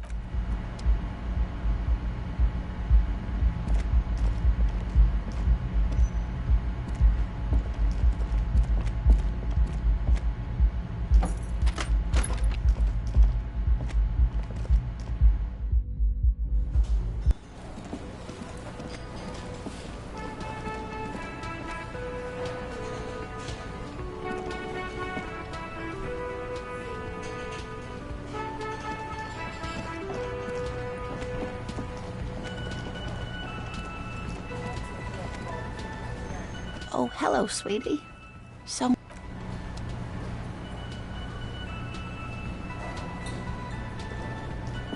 Hello, officer. I think I almost have it. And so it was just a child. Thank you for telling us, sweetie. This is good news, right? It means we can try again. She acts chipper, but something's changed in her tone. A hidden worry. Something is secretly gnawing at her confidence. It's not this Kuno kid or the missing locusts. It's something else. Yeah, you're right. We just need to restock the empty trap. Then we'll need to inspect the traps one more time. And then maybe we can.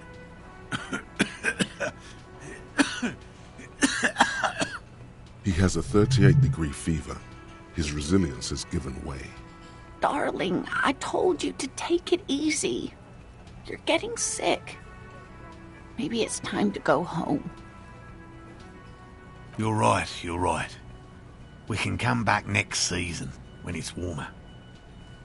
That's just something people tell themselves when they fail. There won't be a next season. Not for this. Find a phasmid or admit defeat, people.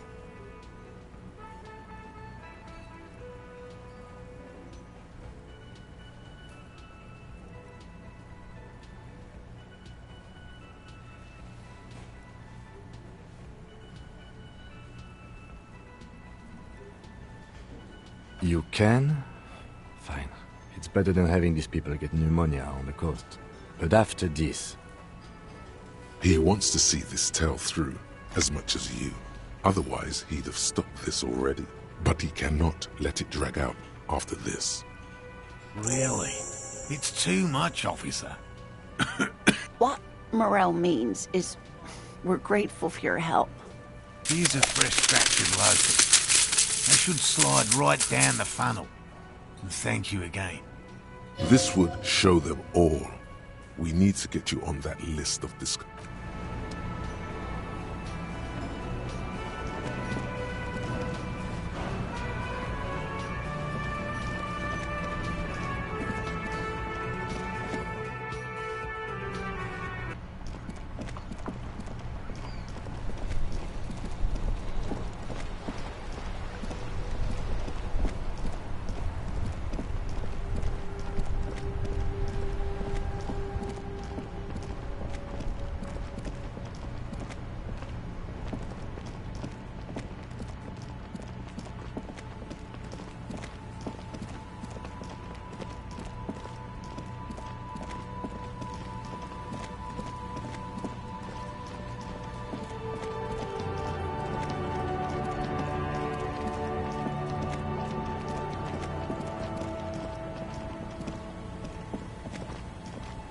The trap stands empty amongst the reeds. No insect sounds or movement around. Only the reeds' melancholy rustling. Fantastic. The locusts, dazed from being transported, slowly begin to acclimate to their new surroundings. They're not really going to get the chance to get comfortable here. Good. Now that's done. When do you think we will return to our impending apocalypse of a murder investigation? Don't answer that. It was a rhetorical question. He doesn't want to. But if there is one more cryptozoological runaround, he must force the investigation back on track.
Hello, dear.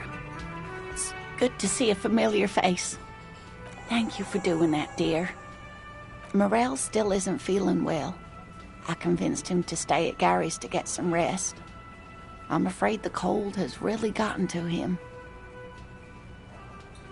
I'm sorry, dear.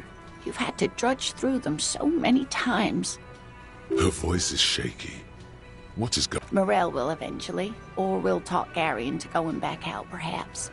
The lieutenant stares at his shoe, caked in mud. He doesn't say anything.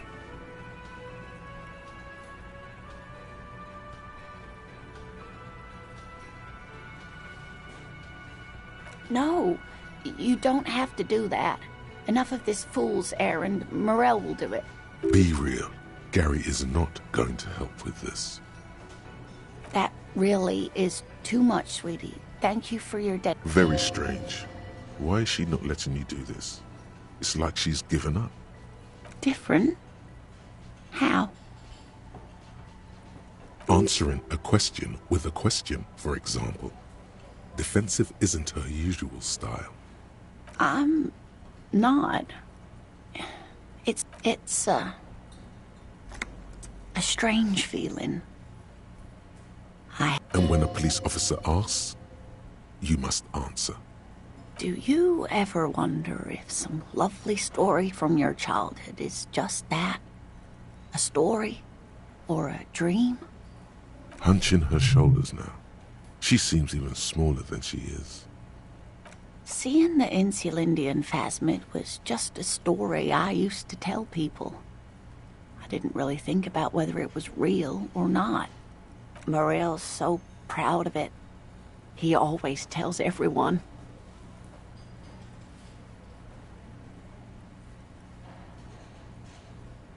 No, at least I don't think I did, but Morel was so eager to believe my story was evidence of the phasmid's existence that I'm some queen of the cryptozoologists. That, and for years his belief made me believe too. But now we're both getting old and he's still working himself sick out in those reeds looking for it. But why? The lieutenant opens his notebook, but doesn't write anything.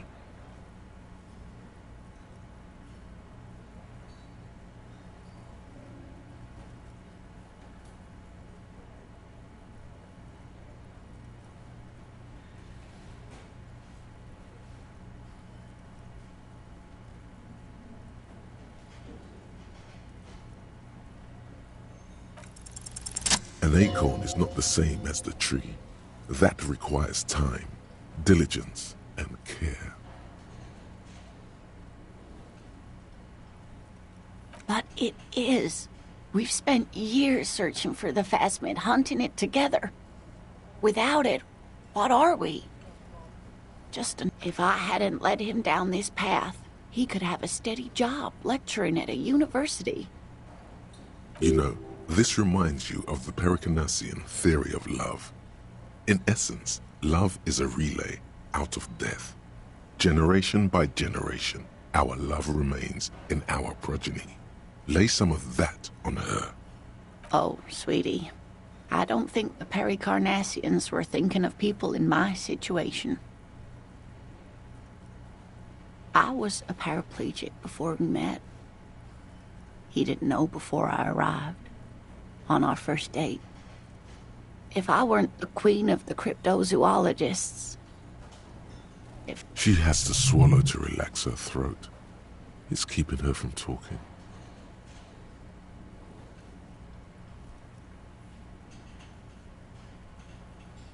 Maybe. But then why do I not dare tell him? I've wasted enough of your time with this drama. I really must stop talking about it lest I start crying and waste more of your time. What you have to know is the Insulindian phasmid probably does not exist. Are there? Some of the other things are pretty bad.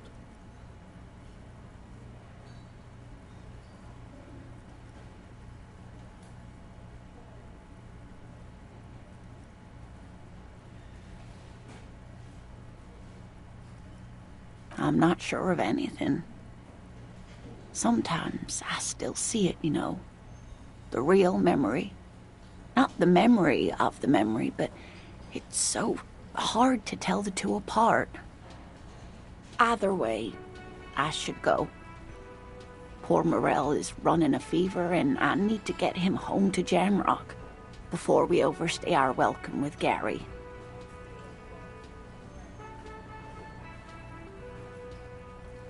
Oh no, thank you, but I can get there on my own. This old thing is gas-powered. And then a taxi home. It's not so bad. Really? Oh, sweetie. Please don't get stuck on a dream. Take it from me and Morel.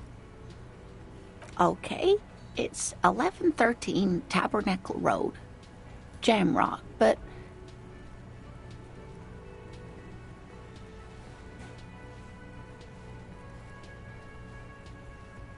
You too, sweetie.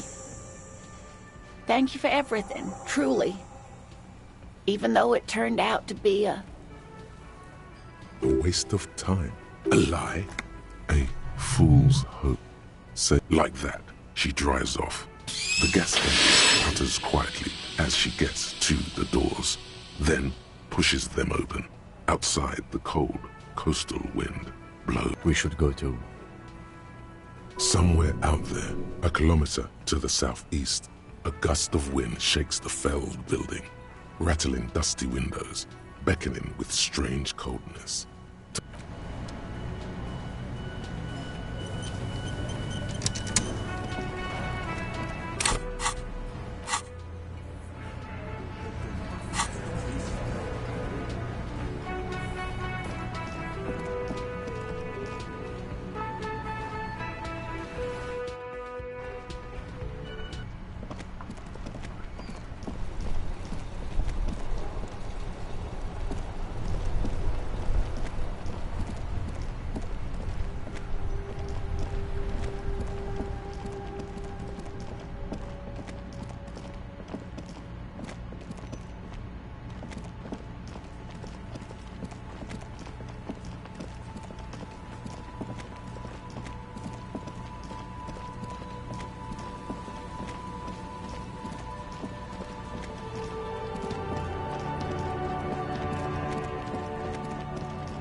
The trap is full of locusts, but they seem weak and unhealthy.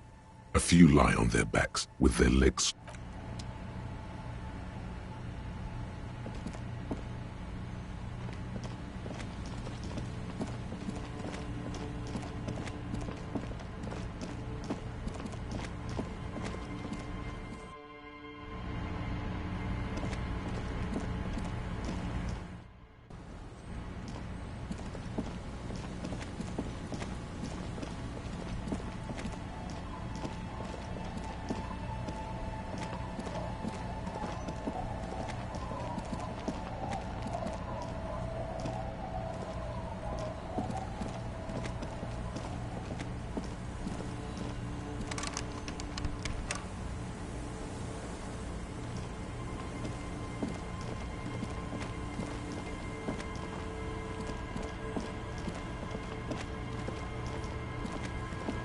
Our tenant, the policeman.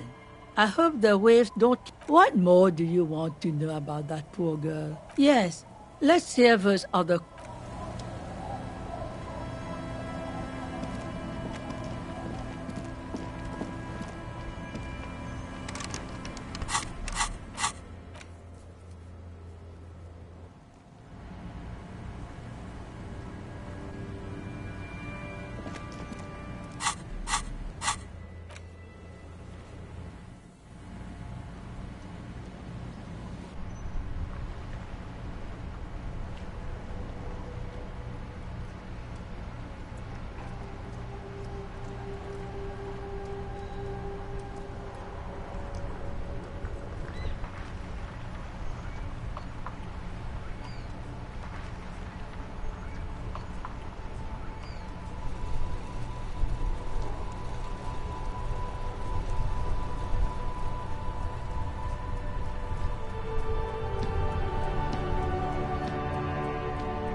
A few locusts.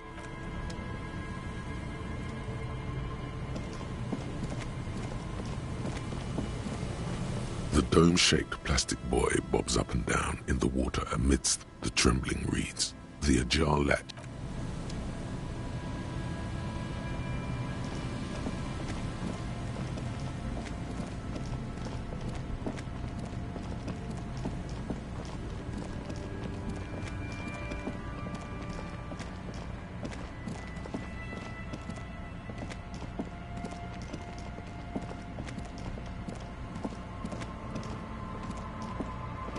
A row of ghostly shades facing the crumbling wall, with another 7 shades standing 10 meters from them.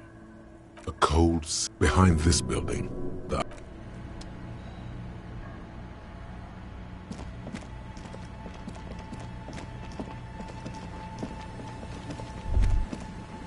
There's no way the perp is in here, officer. Look how scarred the boards are. All attempts to pry them off have failed.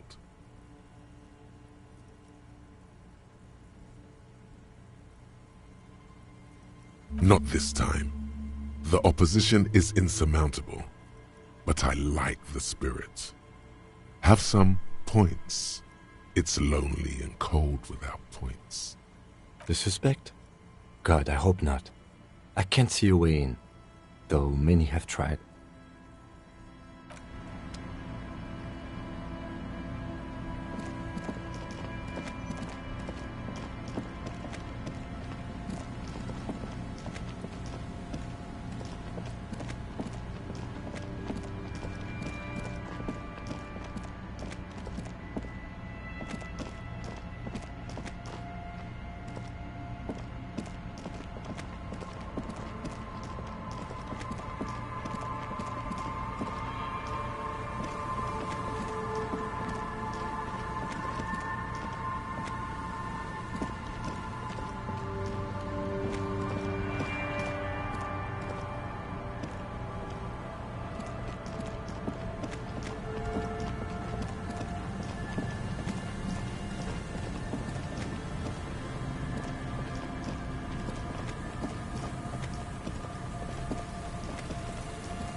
You see, a slogan used to intertwine with the loops a long time ago.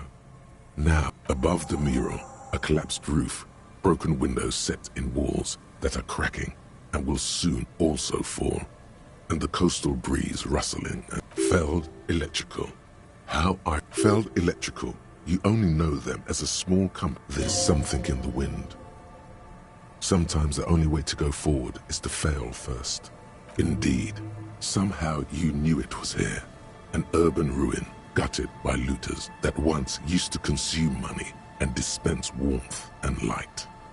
You felt it before when it rained in Martinez, and you felt the cold of the rain. The feeling persists. It has been in you ever since. In there? She could. Or she could be in the identical room over there, or in that boat shack, in that church tower maybe. Why single out this one building?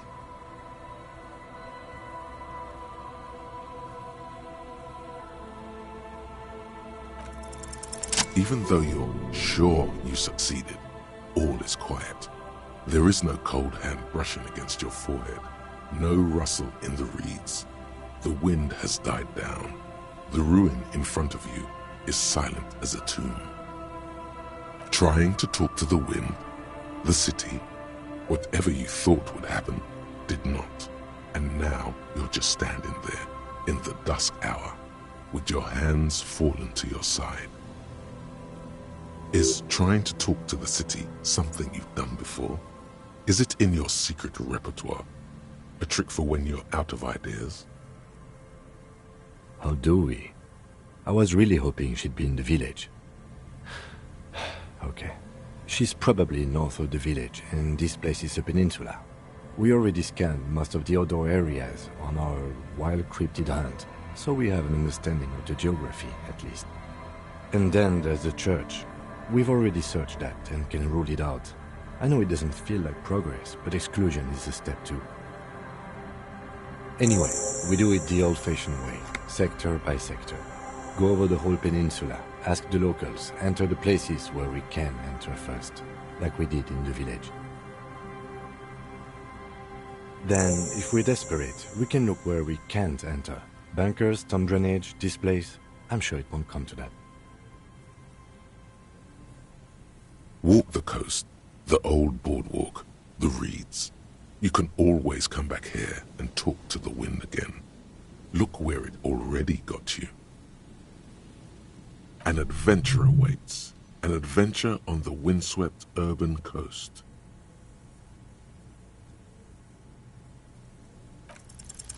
Suddenly, there's a sigh, carried on the molecules around you, moving, flowing from high pressure to low pressure.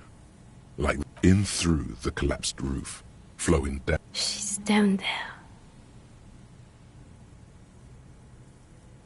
Okay, why?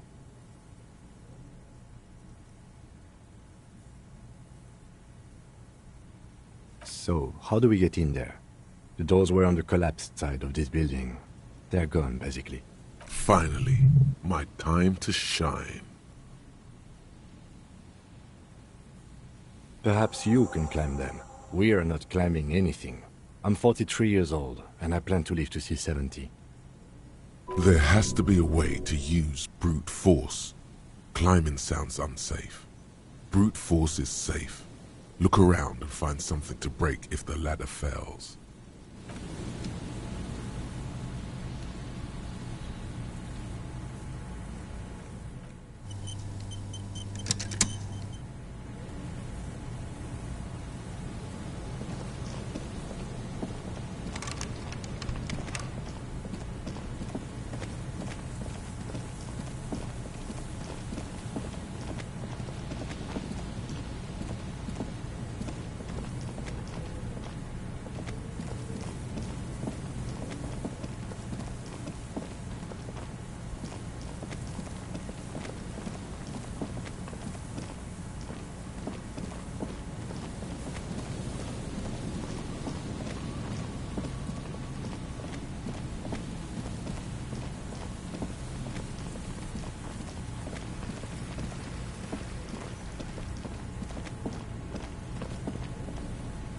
An old pipe peeks out from beneath the rotten boards of the boardwalk. Could this be an alternative path into the felled building? A building like this must have multiple doors serving various functions. Perhaps a basement access. Your eyes slowly begin to adjust to the darkness inside the drainage pipe. The lieutenant looks over your shoulder.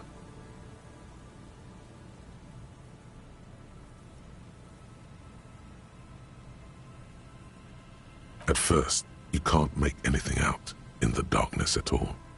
As your eyes adjust, you see some trash. Crumpled up newspapers, cigarette butts. Someone has half-heartedly spray-painted skulls on the... And nothing. Broken glass from bottles thrown against the walls of the pipe. A syringe. I see. Another stop on your crusade against narcomania. I was hoping we were in pursuit of a murder suspect. Given that this isn't a martial arts thriller, it's highly unlikely, and not without risk to our health either. However, the pipe suggests there may be an entrance to the basement around... He means the pipe must be coming from somewhere in the building. And it's right here, a maintenance door. It's jammed shut. The subtle approach isn't going to work on this one.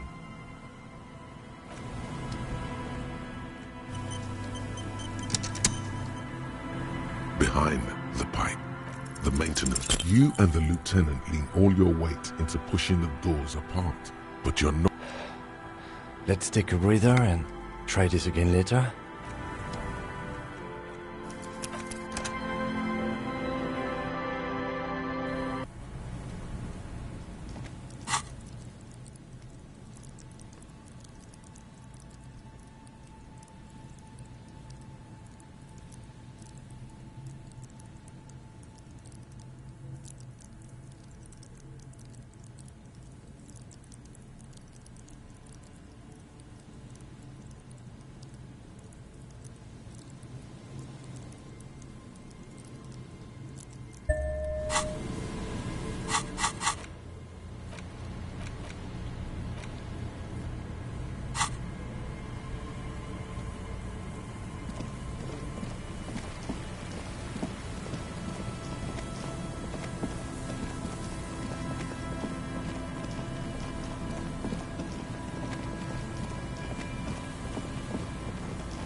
Listen, Tear.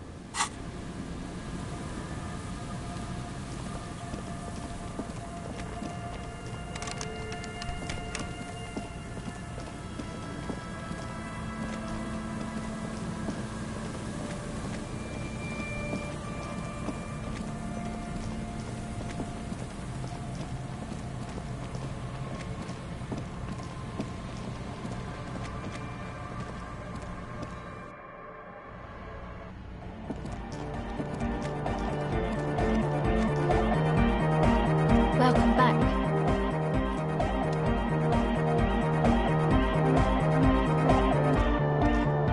Yo, man. What's on your mind?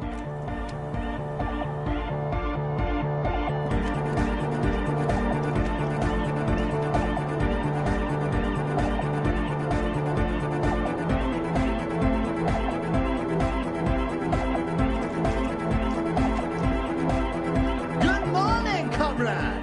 Yeah! Huh?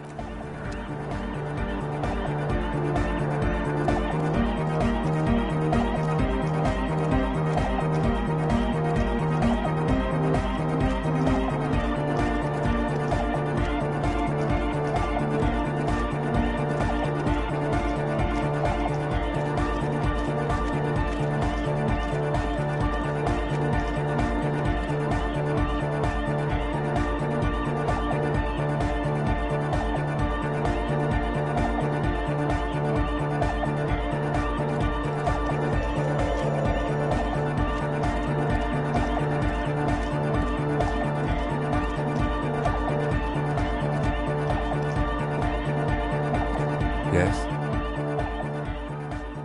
What about me? No. Your brain sends the signal to your lips, but they refuse the order. Something is... The eyebrow is exercising. Scion, it's like you're locked down. Something the matter, Detective? This guy's got authority off the charts. With just the flick of his eyebrow, he's able to... Nothing. You better hope he doesn't abuse... If the lieutenant were an evil, the lieutenant relaxes his eyebrow, and you seem to regain control of yourself. Good. Let's change it.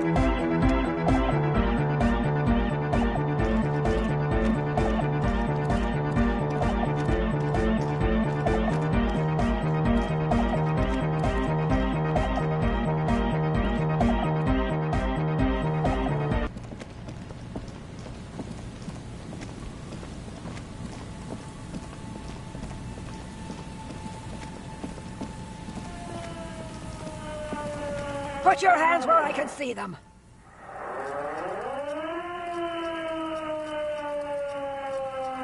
Show me your hands. This is the pigs. Show me your hands. Right now! Show me your hands! Right now! Scavenged, battery-powered police lights protrude from her back. The flickering light show reveals a gun. Her hand is trembling from some sort of neurodegenerative disease. Madame, please drop the firearm immediately.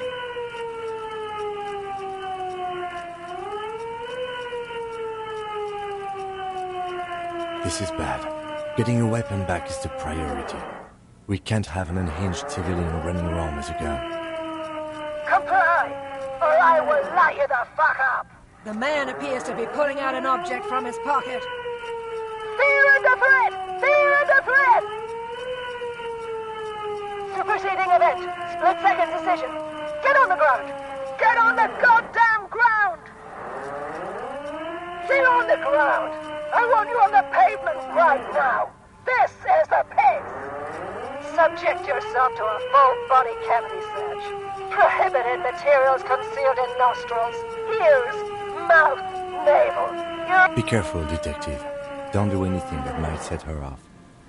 The situation looks bad. Calm yourself. Steady your breathing. You'll have to go for the gun sooner or later. Perhaps you can learn crucial facts before you do. This is dangerous. You're 70% certain you always leave your gun loaded.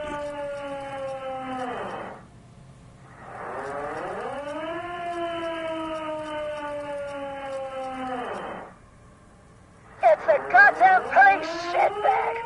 On the pavement!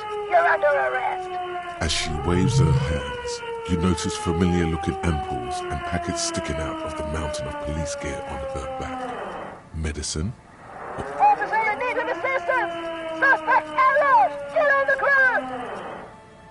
Ma'am, please.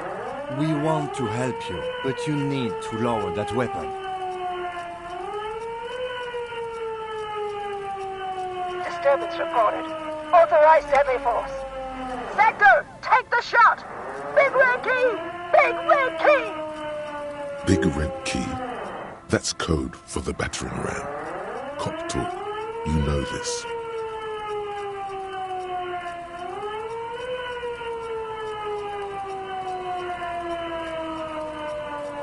We can't leave. A delirious civilian is pointing firearm at us. Your firearm. You need to solve this. She's frantic, confused, teetering under all that gear. There's an opening if you just move fast enough. If not, host almighty, don't count on that. You saw the Bino Cloud can't shoot for shit.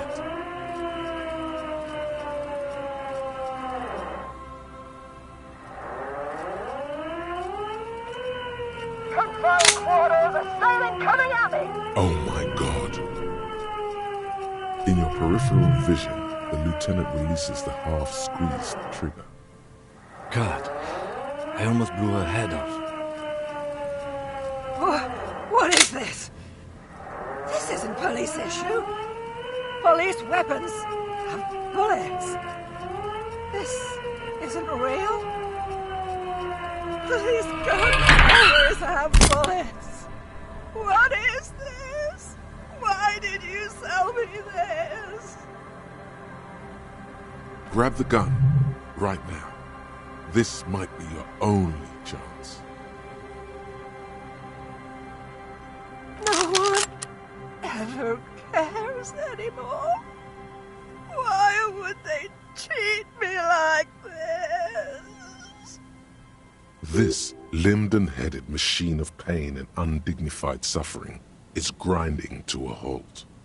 Tired of walking the desert, it doesn't want to feel or think anymore. Poor woman. We need to figure out what to do with her now. Nobody's ever around. Nobody ever comes to visit me. Her scratched skin is warm to the touch, but the person inside doesn't even know you're there. She's in a stupor. I've seen this before. God knows for how long. Could be days when they get like this.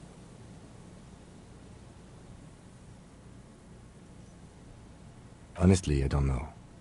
Dementia, probably. Dementia and Channel 8, and loneliness.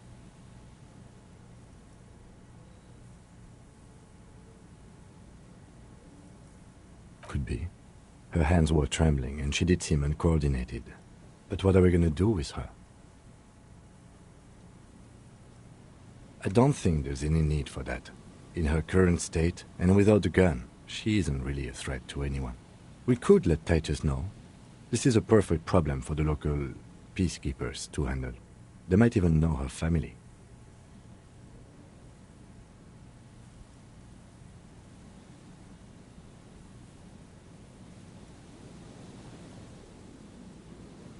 That would just be a waste of paper. I mean, look at her. She's not going to respond to a station slip.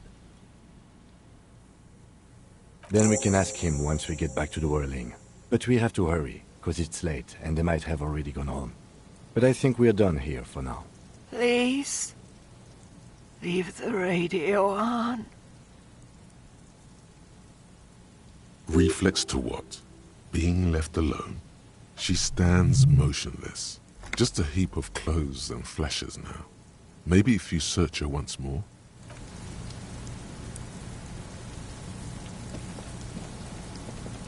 The woman stands slumped. She looks, is one of those things a police cap? There were narcotics in there too. You're thinking of taking them. Do.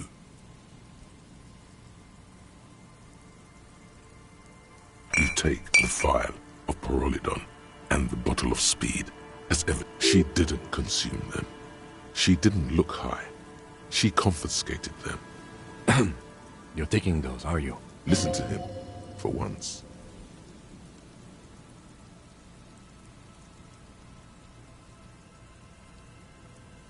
Sure. I guess that's fine. She doesn't even flinch as you reach out and disentangle the familiar-looking lieutenant's cap from her mountain of RCM Oh, is that yours? It's hard to say. It's been so long since you wore yours.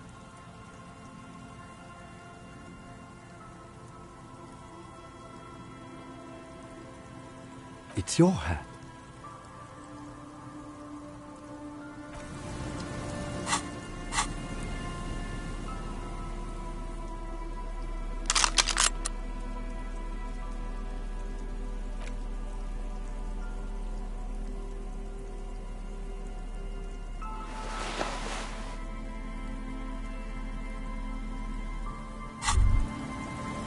Holding the gun feels natural and satisfying.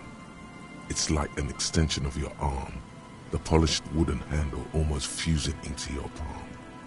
It reminds you of the day you first held it, with fear and respect, hoping you don't have to use it in vain. The sun was out in Jamrock. It was so long ago. This gun, Sunrise Parabellum, will be the only thing standing between you and the all-consuming nothingness that threatens to eat the world. She...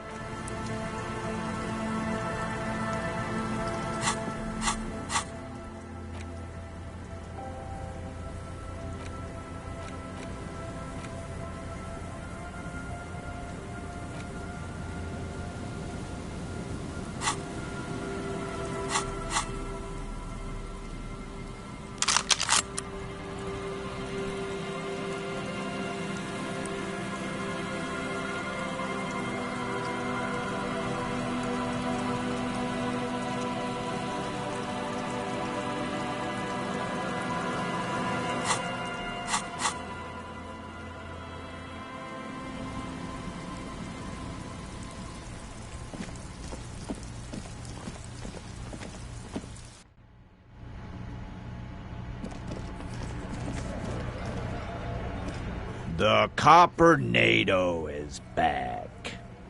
What do you want?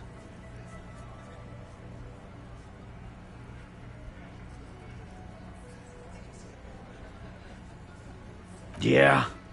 What? Anything else you want, Cobb? What's that, Copper? You want us to help little old ladies now? You're local law enforcement, aren't you? Helping troubled civilians should fall under your jurisdiction. Yeah. We'll send someone out. Who is? Wait. It's the pigs, isn't it? God. Poor lady. Don't worry. We'll handle this. I think she got some family in Kurong or something. Bastards left her alone when she got sick. We've been getting complaints. Hey, wasn't Everott's B team looking for her the other day? They said something about her, I don't know, finding something? Yeah, I think you're right, Gene. She have something of yours, Pig?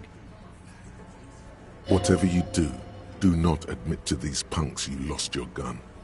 You will suffer if you do. No? Well, whatever then, Copper. No. They totally said what it was. What was it? I don't remember. I was fucking drunk. Let me know if you figure it out back there. Now, anything else we can help you with? Auntie LaPlante, we always called her. Something LaPlante. Marianne, amigo.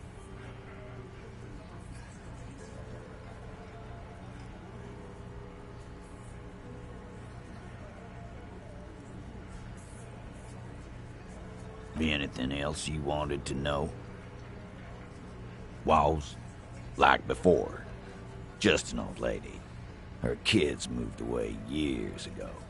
Never come to visit. Never took her calls. She gets out every now and then. She did right by lots of us when we were kids. Always was a little off. But us kids? That must have been ages ago. She was better then. Wanted to be a cop, you mean? Well, shit. I don't actually know. Anyone know why she started acting like a pig? No fucking clue. It's gotta be the crazy. Who'd want to be a pig?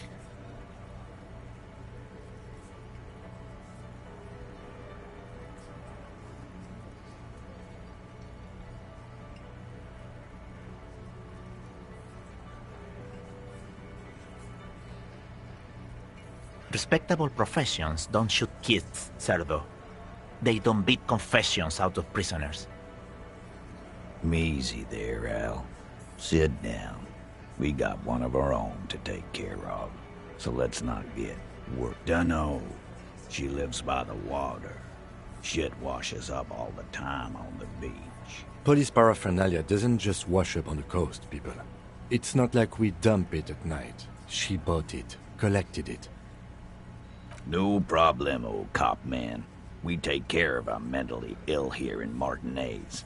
Ain't that right, boys? Sure enough, we're the real heroes on these streets.